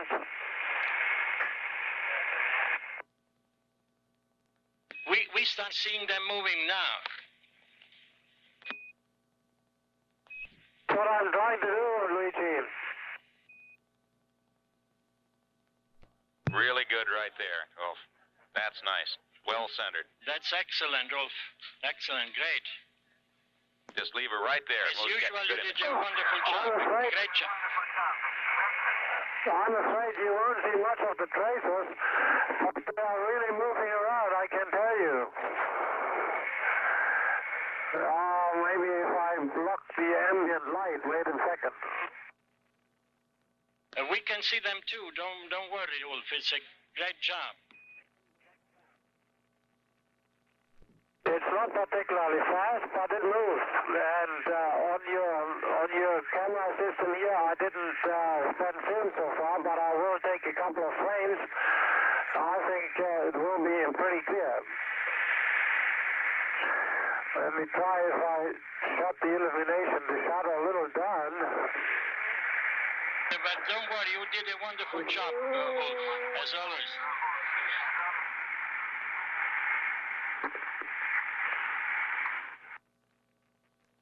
Okay, now I will show you a little bit what it is like if you rotate. That's right. Start some rotation. That's it. Great. You see, Space what filter combination you want to use for this It's a wonderful view from here. We'll That's check great. with AEPI. Okay, here comes the rotation of the front plate. Very good. It's excellent from here.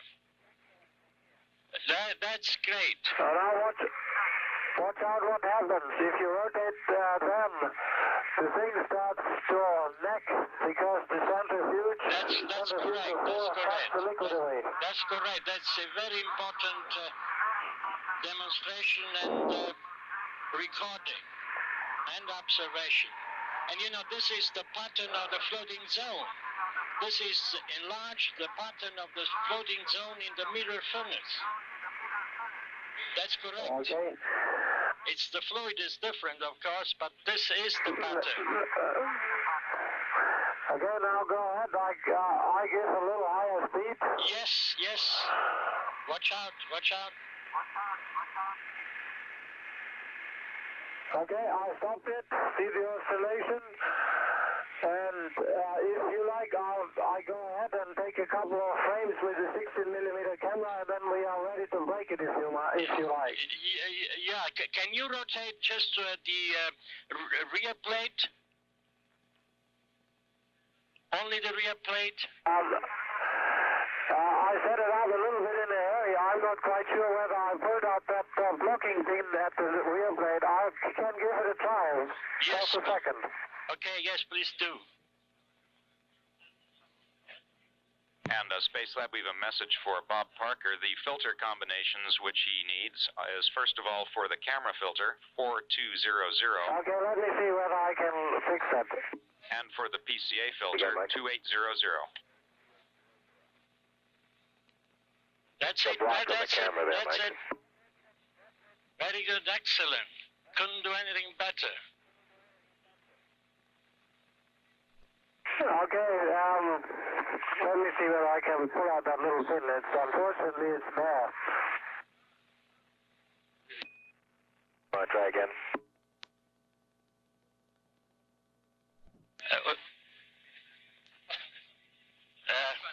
That's fantastic. Ulf, they are saying fantastic, but if there is anybody fantastic, that is you. That's you, Ulf. Thanks a lot. Thanks an awful lot. You're a great guy, a great scientist, a great experimenter, a great astronaut. A great European, let me say that too. And Space Lab, this is Marshall Ops. Be advised that we have your VITR number 1 in record, and you guys can use as much tape as you want. Turn it off when you're done. Say camera filter again. Camera filter 4200. We are rotating the rear blade right now. And I better stop it. Camera filter, please. And we're going LOS. We'll see y'all at about 23 plus 46. This is Marshall Space Lab operations at 7 days, 23 hours, 22 minutes mission elapsed time. A loss of signal with Space Lab through the tracking and data relay satellite. We anticipate reacquisition of signal in about 42 minutes through TDRS.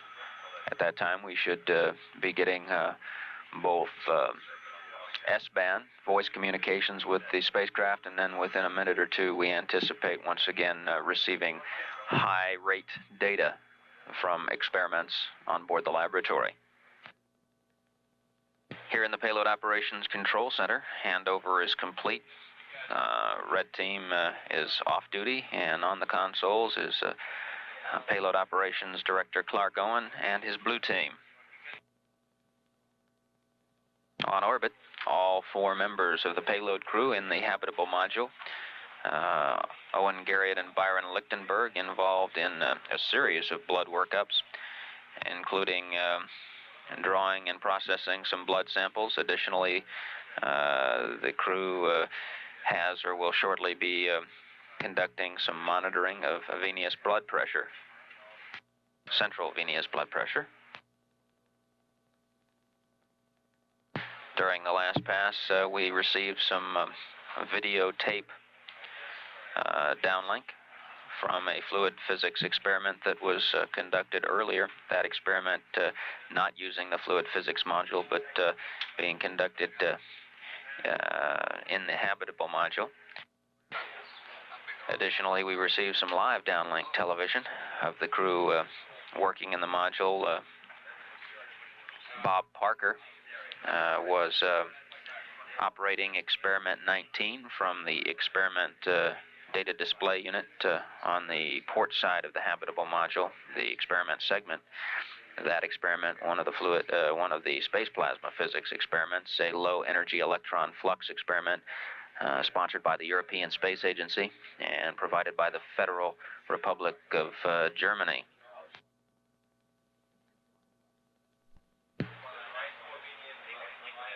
Additionally, Ulf Merbold set up and began operating one of the fluid physics experiments that uses the module. That experiment 328. During that experiment is an experiment in free convection and low gravity. During that experiment, Dr. Luigi Napolitano was enabled and worked with Maribold as he went through the steps of the experiment. We also received video from inside the fluid physics module of the phenomenon known as the Marangoni convection. And as we concluded this acquisition period, an extremely happy Napolitano here in the Payload Operations Control Center, profusely thanking Maribold for his efforts with that experiment. Also, briefly early on in the acquisition, we received some videotape downlink from a fluid physics experiment that was conducted earlier. That experiment not using the fluid physics module, but being conducted in the habitable module. Additionally, we received some live downlink television of the crew working in the module. Bob Parker was operating experiment 19 from the experiment data display unit on the port side of the habitable module, the experiment segment. That experiment, one of the space plasma physics experiments, a low energy electron flux experiment, sponsored by the European Space Agency and provided by the Federal Republic of Germany.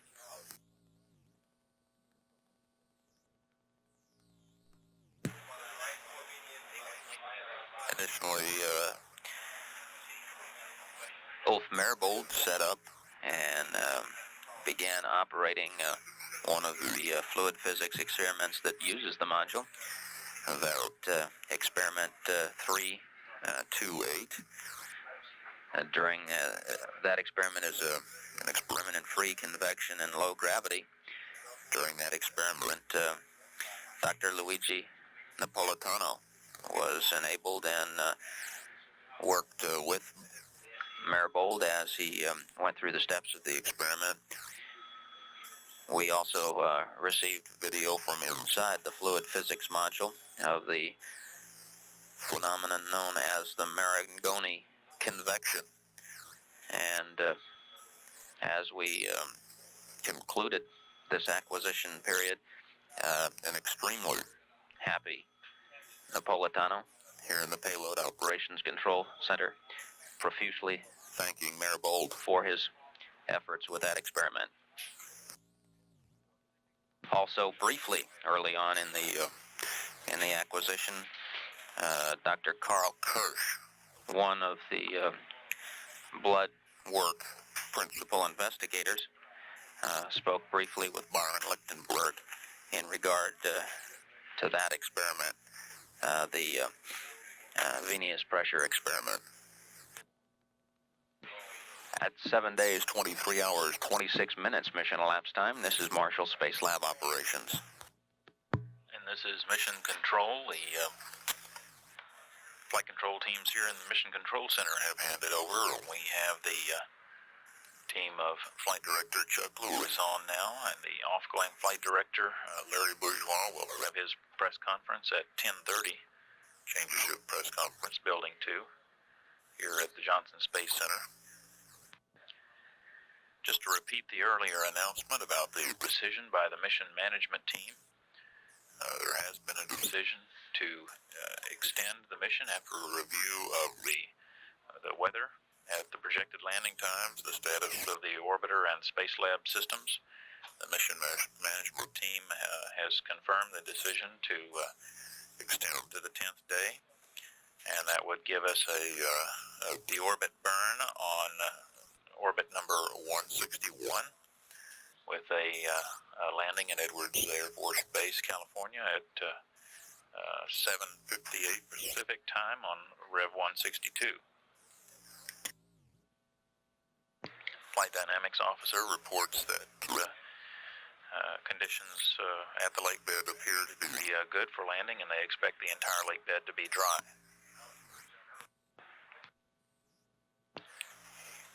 Earlier in the flight, just a few hours ago, we had a test of the flight control system check out using auxiliary power unit number 3.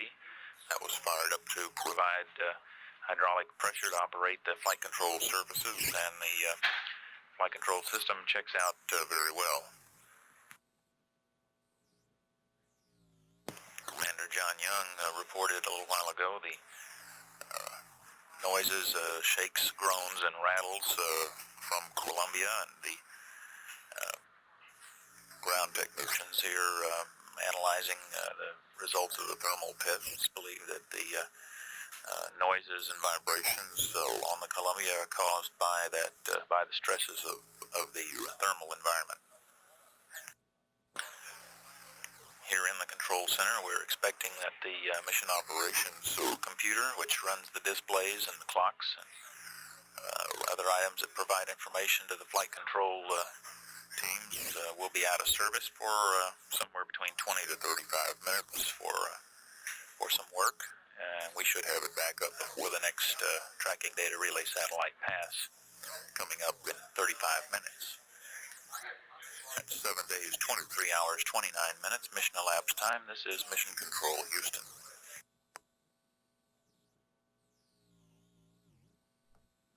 This is Mission Control, Houston, at 8 days, 1 minute mission elapsed time.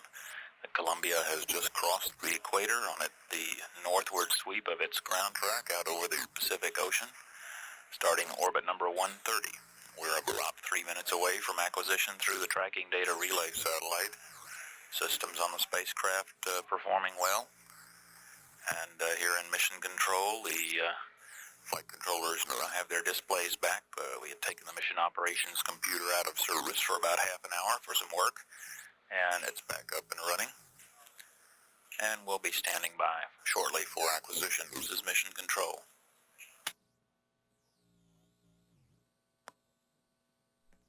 This is Marshall Space Lab operations at 8 days, 3 minutes mission elapsed time. We're standing by for reacquisition of signal with Space Lab through the tracking and data relay satellite through the S-band, and anticipate high rate data to follow in approximately 2 minutes.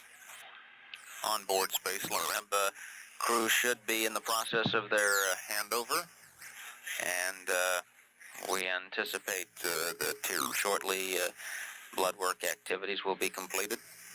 The crew has daily planning ahead of them, and then there is an unscheduled operation of Experiment 20 and Experiment 2 during in about 2 hours, and we'll give you some additional on that as we learn it. Standing by now for reacquisition in just a few seconds.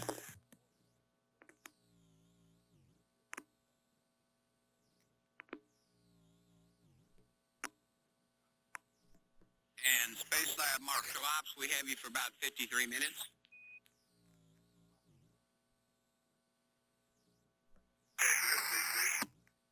I can report to you that Happy Run was complete fun because they were looking at the Earth's horizon, because the way it was set up 1-2 months ago. Bob, you're dropping in and out. Repeat your transmission.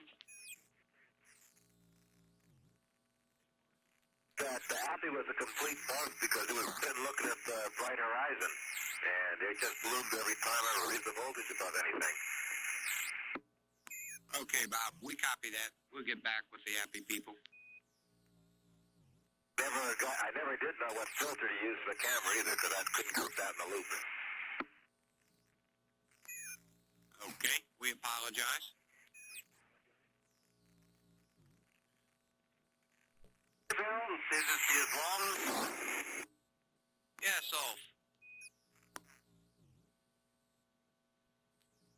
Okay, put all these physics on from the recorder. I'm not sure whether...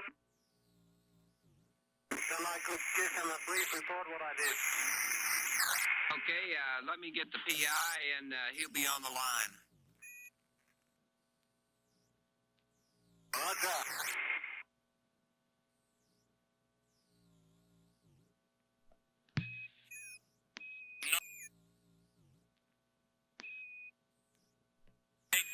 Space Lab, this is 328.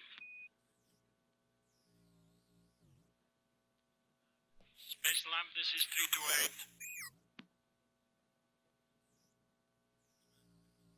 Space Lab, this is 328.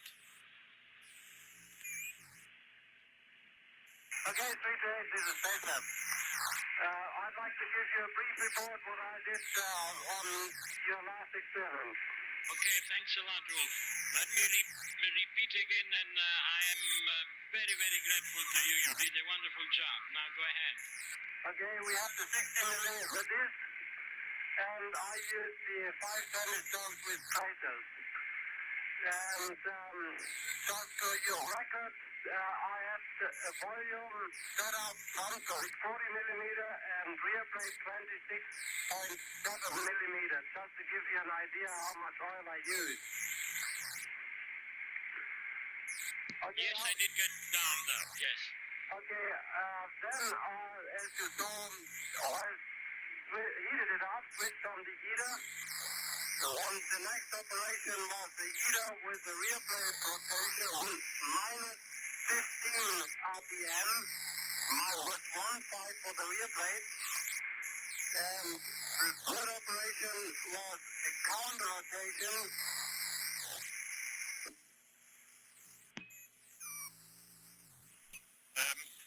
Space Lamp, this is 328. We are watching it dump down a record of what you had taken.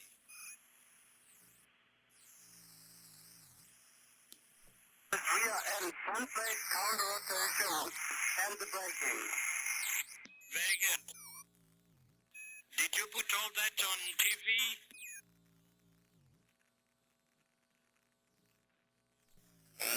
Space Lab 328. Did you put all what you said on TV? Space Lab, this is 328.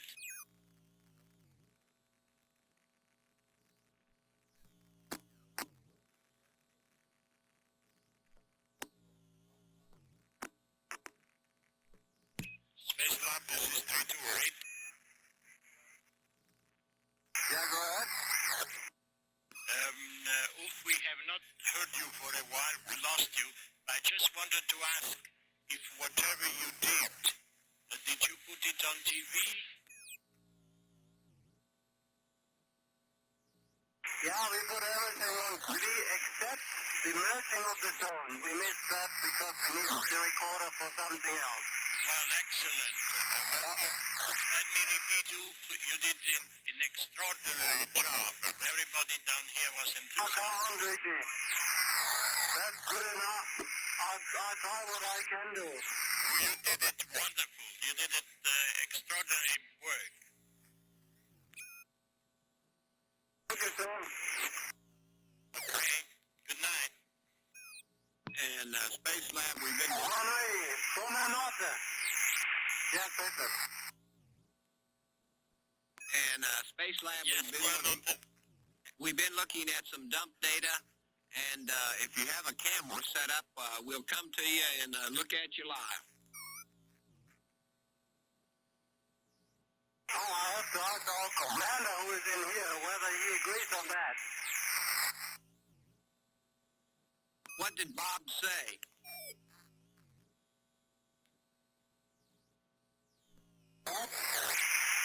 What did Bob say? Did he agree? Well, the commander is gone. I thought we were talking about the module. Yeah, we're talking about the molecule, but John Young is in here. I think you will probably agree that you switch the video on. Switch camera 2 on.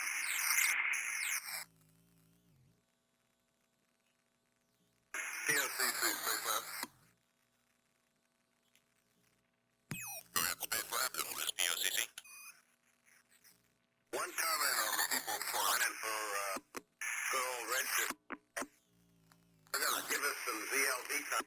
take some pictures. It might be just as easy for the 33 people that come up with suggestions as to where to take the pictures as anything else. We know some pictures we want, but for all 140 pictures, it might be easier if they have some suggestions as well. Real good, Bob. We'll get with the 33 metric camera people and draw up a list of potential targets folded in with our attitude timeline, and we'll get back to you with that in a little while. I also a very firm requirement in this respect. Okay, what would you like? We'll get it scheduled in. Rough 141, ascending out is a beautiful path over Europe. Starts over Spain, goes into France, Switzerland, Germany, and that's my target. I'd like to get that. Minus the NATO if possible. Could you tell again the rev number? I didn't hear that. We understand France, Spain, Germany, pass over Europe. But if you like, we'll pick a rev number, or you could suggest one. Rev number is 141. 141. Ascending out. Real good, Elf. We copy rev 141. And we'll also square the weather way for you.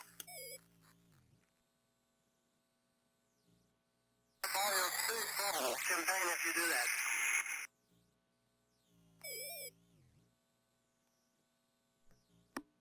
And we've messaged for Bob, if you're listening. We've gotten input from John on your participation in experiment 201, and you might want to square that away with him before we plan any caloric runs for you.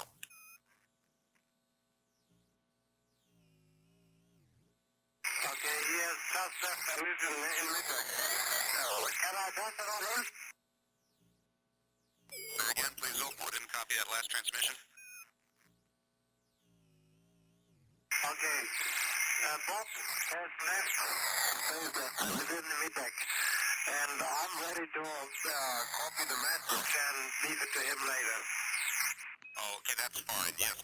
Oh, it's just that we got a transmission, I believe it was last shift, from John Young, concerning Bob's participation in 201. And just so we understand the full significance there, you might ask Bob to check with John before we go ahead and plan any potential caloric runs.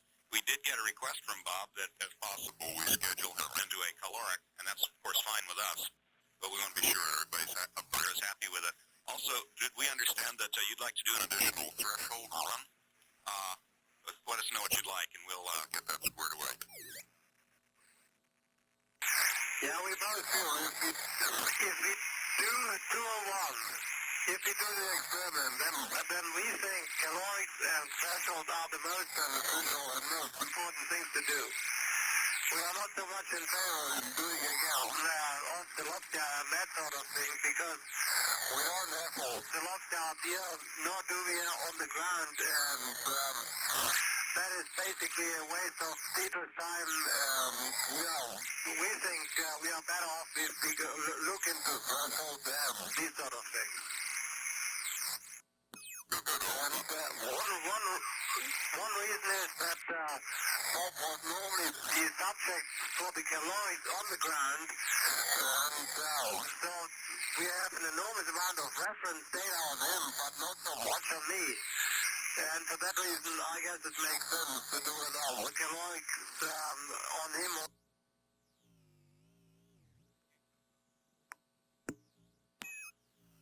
Okay, Red Space Lab, Marshall Ops. We copied almost all of that over, but you broke off right at the end. Okay, the last point I made was that Bob was normally the subject for the calorics doing all the ground tests and medical. Is well documented as far as his vestibular or caloric response is concerned. And for that reason, it makes certainly sense to do a second calorics experiment also in flight. When we did the first one, he still was medicated, and now he's clean. I see. Real good. We copied that transmission perfectly, Ulf. Yeah, we agree. As you might imagine, Von B is absolutely delighted with the run which he got during this shift just passed, and we will certainly go about getting that scheduled if it's okay with you guys. We also copy. Yes, I am, Ulf. We're copying.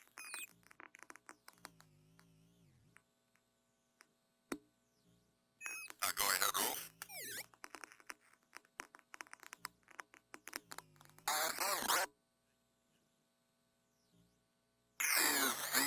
Except we have now the Captain and Telluride sample installed.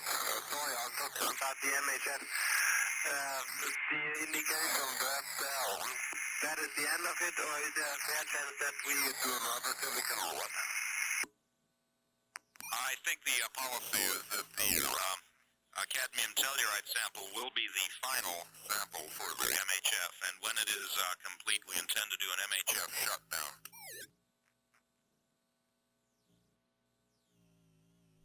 Well, that's the pity. We have at least two more roads up here, and we have probably also a little time to do it. That's a good point, Ulf, and I'm reminded by the 300 ops team that there is a potential for running those silicon rods after this, the present ampoule is in there, provided that it's in good condition. And we'll be checking into that, so we're not going to rule out some additional silicon rods. We copy that you do have 2 remaining silicon rods on board. That sounds good to me. I mean, just to get away from these stupid policy lines that say, okay, well, you have the sample, then you cannot do anything else. If for some reason there is a chance, then I think we should try. Real good, Ulf. Yeah, we agree with you on that completely, and we are working that through the necessary approval process. A part of that will, of course, entirely hinge on your confidence in giving it a real good inspection after the run is complete. Yeah, you can totally rely on me and all the other people.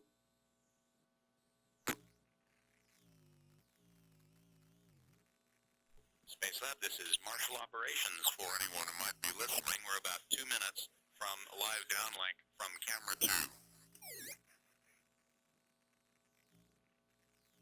Hey, Mike, what about you? What do you expect to get on camera 2? We don't really know. Depends on where it's set up, but we are able to arrange quite a bit of real-time video downlink today. And if you guys have anything interesting going on, we'll be trying to peer in over your shoulders at it.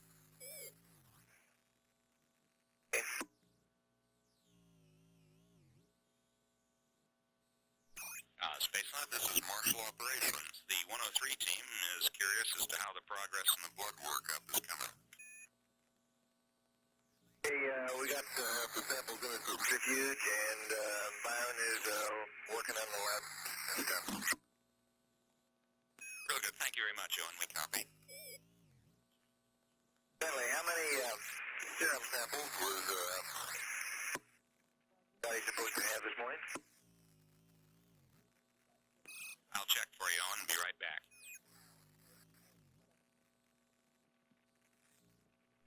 And Marshall, Space out there for the blood people. We had a problem with Owen. We had the needle in. We got all the venous pressure and the blood collections, but by the time I went to take the syringe, we just couldn't get any more blood into it. So when we took the needle out, it found out that a little bit of the blood had clotted in the edge of the needle, the end of the needle. So unfortunately, we don't have a syringe of blood on Owen, but we do have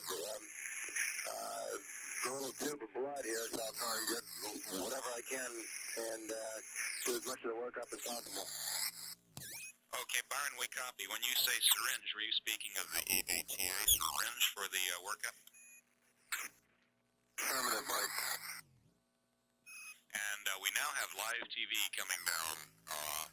And there. Good morning, Owen. Good morning. We also have Carolyn listening in concerning any remarks you may have about the blood workup. Okay. Sorry, Mike, it's 10, Carolyn.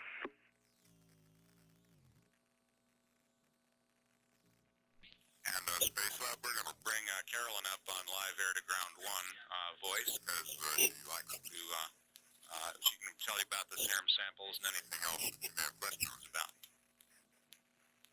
You just cut her out. She was talking to us at the tower. Let me go ahead. You're a little weak, Carolyn.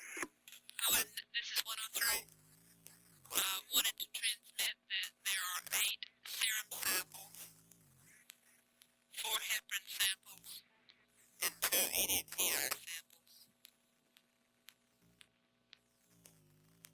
That's what we took. However, you may know that the Q card doesn't show it that way. It only shows 1 serum apiece for a total of 4. I just wondered why the Q card doesn't match the stuff that we had stored in the blood sample kit. Understand.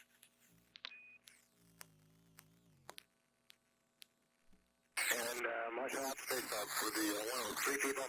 Carolyn, all this, the reticulocyte stain tubes are totally dry today.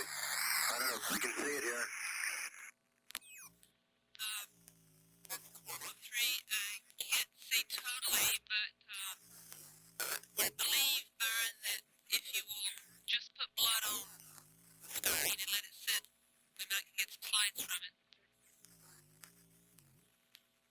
Can you hold it by the rack where the light is? Very good.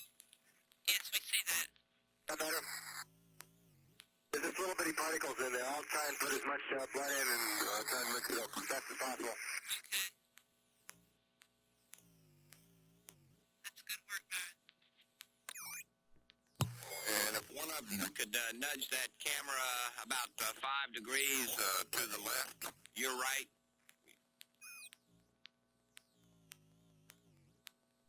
That's perfect.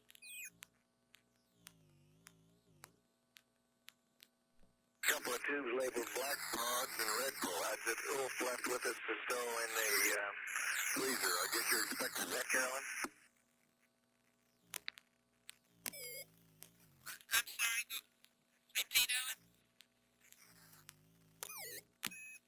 So little tubes, one of them labeled black pods and one of them labeled red pods that Ulf left with us, which supposedly is stowed in the freezer. And I just wanted to check to make sure you're aware and that we're expecting that. Yes, it's affirmative. We're expecting those to go into the freezer. Zinc also not on the checklist. Owen, that was a late addition for more data. And Byron, if we could get you to bump that camera back to your right about 15 degrees so we can watch your activities on your blood work. Okay. Perfect.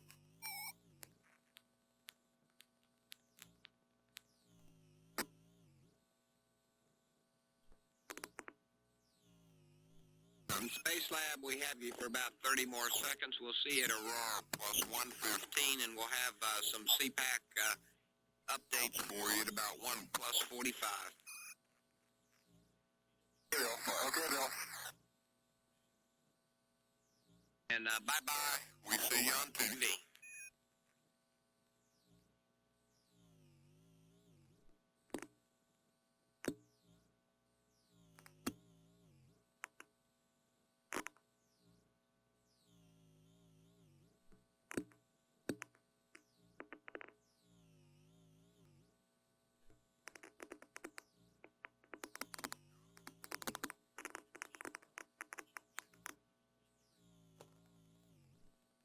This is Marshall Space Lab operations at 8 days, 1 hour. Mission elapsed time. We have loss of signal with Space Lab through the tracking and data relay satellite, anticipating reacquisition of signal through TDRS, both S-band communications, voice communications, and K-band, KU-band data downlink in about 41 minutes. Meanwhile, we're anticipating our first communication with Space Lab through S-band in about just under 14 minutes through the Rural Valley ground tracking station. That contact only about 2.5 minutes in length. Should occur on orbit 130. On board Space Lab, during this last pass, we received some downlink television, both live and pre-recorded. And The pre-recorded television included some of the fluid physics module activities that had begun and were being covered on live television during our last acquisition of signal. The remainder of that experiment was documented on board and transmitted to the ground during this pass. Dr. Luigi Napolitano, principal investigator for one of the fluid physics experiments, and specifically the one that was being conducted during the pass, was voice-enabled and discussed the last portion of that experiment with the crew as he was observing the replay from orbit. Once again, indicated just how very happy he was with that experiment activity. Additionally, the crew asked for some recommendations on how to use the remainder of the black and white film in the film magazine for Experiment 33, the metric camera, the aerial survey camera provided by the European Space Agency, designed to test technology of using that type of camera for gathering photographs to make improved maps of the Earth's surface. One request from Ulf Merbold, if at all possible, to use a couple of frames to document a pass over Europe coming up on Rev 141, that being looked at here in the Payload Control Center now. Additionally, there were some recommendations from the payload crew on conducting some additional life sciences experiments, specifically some reruns of Experiment 102, the caloric stimulation and threshold portions of that experiment designed to look at the adaptation of man's vestibular system to a zero-gravity environment, man's balance system, and additionally to gather some rather pure research on the functioning of the inner ear and specifically how that is affected by gravity.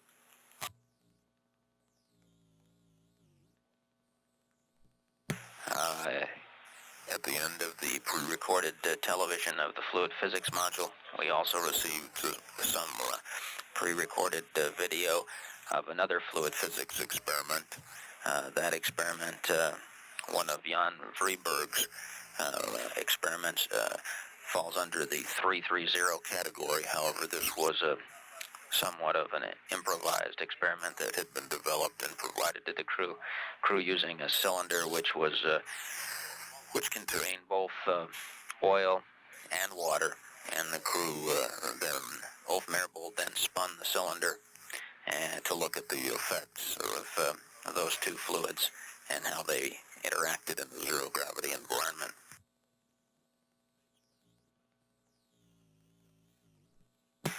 And then as the pass ended, we received some live downlink of the habitable module and of Byron Lichtenberg continuing with the blood work activity.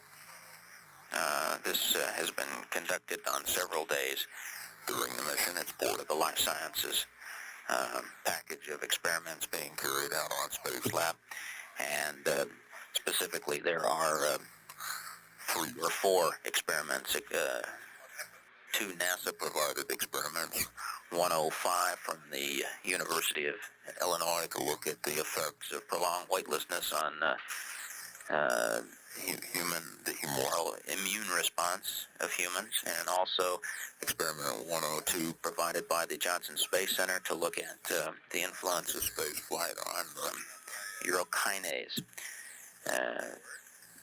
designed to measure the changes in circulating red blood cell mass of individuals exposed to weightlessness. During the class, Dr. Carolyn Leach, who is principal investigator for that experiment, and one of the senior members of the research team looking at all of the blood work experiments being carried out on this mission, was enabled and provided some information to Owen Garriott. And the other experiment, actually two European Space Agency sponsored experiments 26 and 32 include measurement of central venous pressure and also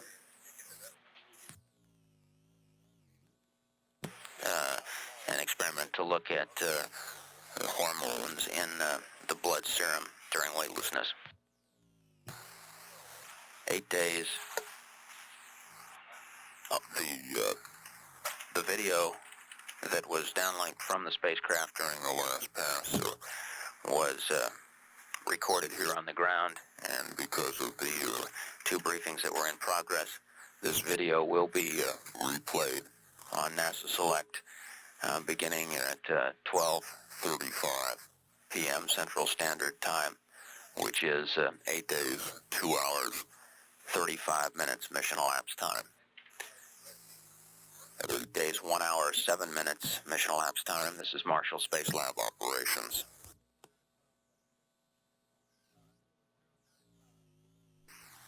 This is Marshall Space Lab operations, 8 days, 1 hour, 14 minutes mission elapsed time. Standing by now for reacquisition of signal with Space Lab through S-band. This is scheduled to occur at the Aurora Valley ground tracking station, approximately 2.5 minutes in length.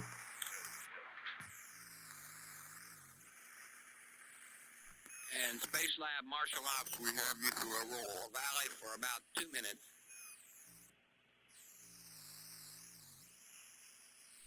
Hey, Bill?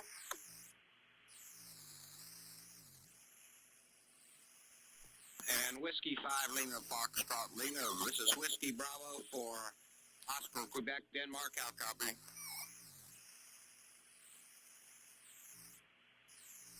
Bravo 4, Quebec, Denmark was that? Old Quacking Duck. Quacking Duck, that's what I thought. WB60QD, 5LFL was banana. It was a good time occasionally during my off-duty hours, including even a little CW a few hours ago. That's super, Owen, and we'd appreciate Quebec, Sierra Lima. Certainly do that, and we're told Alpha Delta 4 Yankee. I'm sure he's in bed. Yeah, well, I guess we'll catch him toward the end of the shift. Okay, and we'll see you in about 20 minutes down the road. You're fine,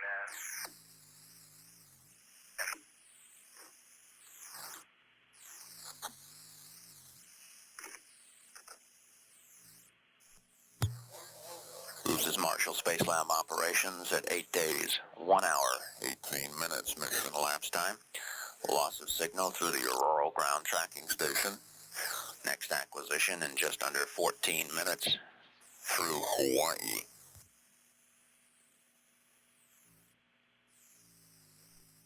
That acquisition should be approximately 6 minutes, 20 seconds in length. Not much traffic during the last acquisition. However, CIC Bill Bach, a fellow ham operator, addressed Owen Garriott using his ham call sign. A reference to the third ham call sign during that exchange was to Chuck Lewis, who is the Red Shift Crew Interface Coordinator. Both crew interface coordinators here in the Blue Load Control Center, also active ham operators. Garriott indicated he had the opportunity to, during the last off-duty period, to use his ham radio.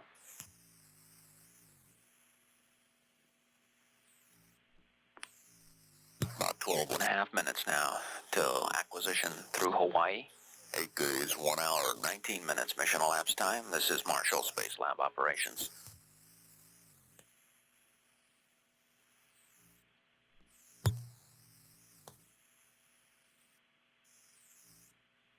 This is Mission Control Houston, 8 days, 1 hour, 30 minutes mission elapsed time. We're about a minute away from acquisition through the Hawaii station, and the Columbia and its Space Lab cargo has just begun orbit number 131. This is Mission Control.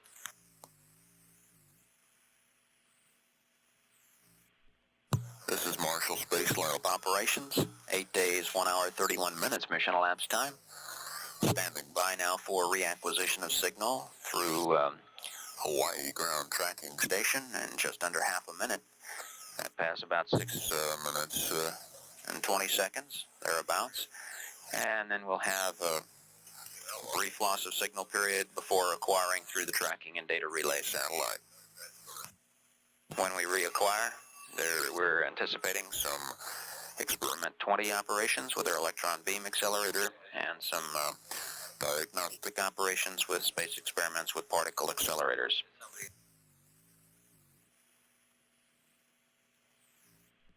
And Space Lab Marshall Ops, we have you for about 6 minutes here through Hawaii. Yeah. Hey, Marshall Ops, we got loud and clear.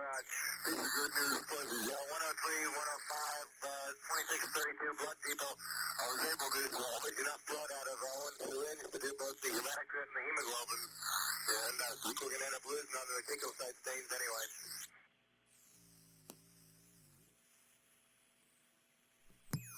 Space Lab is Marshall Ops for Byron, right? We're enabling the 103 team in the science monitoring area. They'll be coming up right away. Byron, excellent, thanks. And Marshall Ops, Space Lab? Yeah, go ahead, Byron. Would you like to check with the systems people? We'd like to take the inner cover off of the slug, and we had a lovely DLV pass over California a couple of hours ago, and the thing wasn't set off. So we'd like to get ready just in case we're going to have to do it again. Real good, Byron. We're going to check on that, and we'll be right back to you on that. So stand by. Okay, and yeah, I guess I would like to talk to the blood people for a minute about the bubbles and the centrifuging operation, please. Yeah, sure. They're standing by, and they have live air to ground. Break it away, 103. We're here, Byron.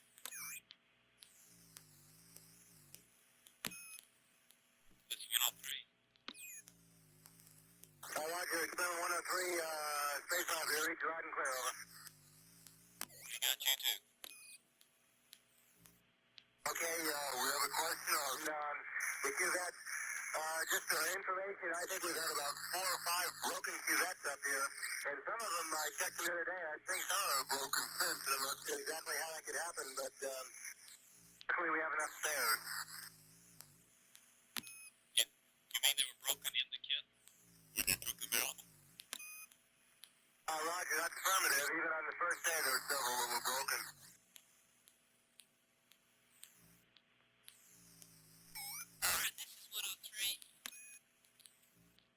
Roger, go ahead. Whatever the morning count.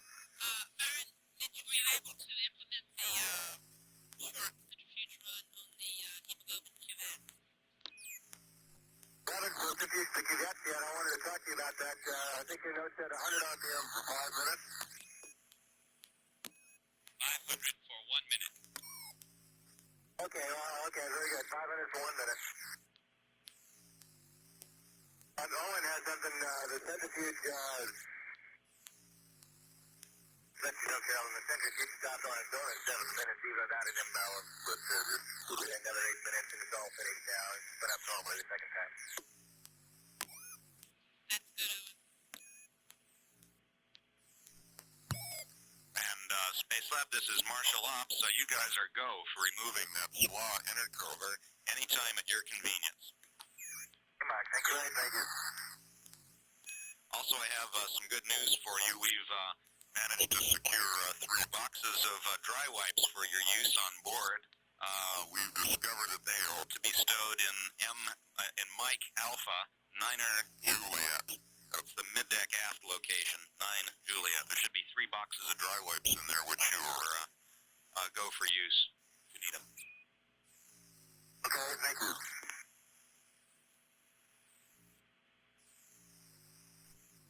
And Space Lab, we have you for just under 30 seconds, and we'll see you at SBAM in about 4 minutes.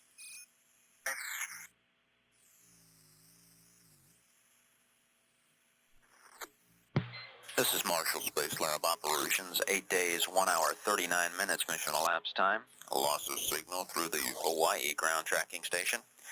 Anticipating acquisition through T-Drift here in about 2 minutes, 45 seconds. We should be getting both S-band communications, voice communications through S-band, and heart rate data from Space Lab through KU-band. During that last pass, the crew spoke with the Experiment 103 investigator team here in regard to their blood work activities, reported some good news that despite the problem with the syringe, they were able to accomplish at least part of the activities they'd planned by salvaging enough blood from the other blood draw activities. Additionally, they were given a clearance to remove the scientific airlock, or the scientific window adapter cover, so they can do some photography of the coast of California as they come over the states. And the Payload Control Center reported to the crew that they had found 3 additional boxes of dry wipes, which are located in the middeck, and have permission for them to go ahead and use those in the module. They've been using more dry wipes than expected in conjunction with the fluid physics module activities. Approximately a minute and a half now before reacquisition of signal. This is Marshall Space Lab operations.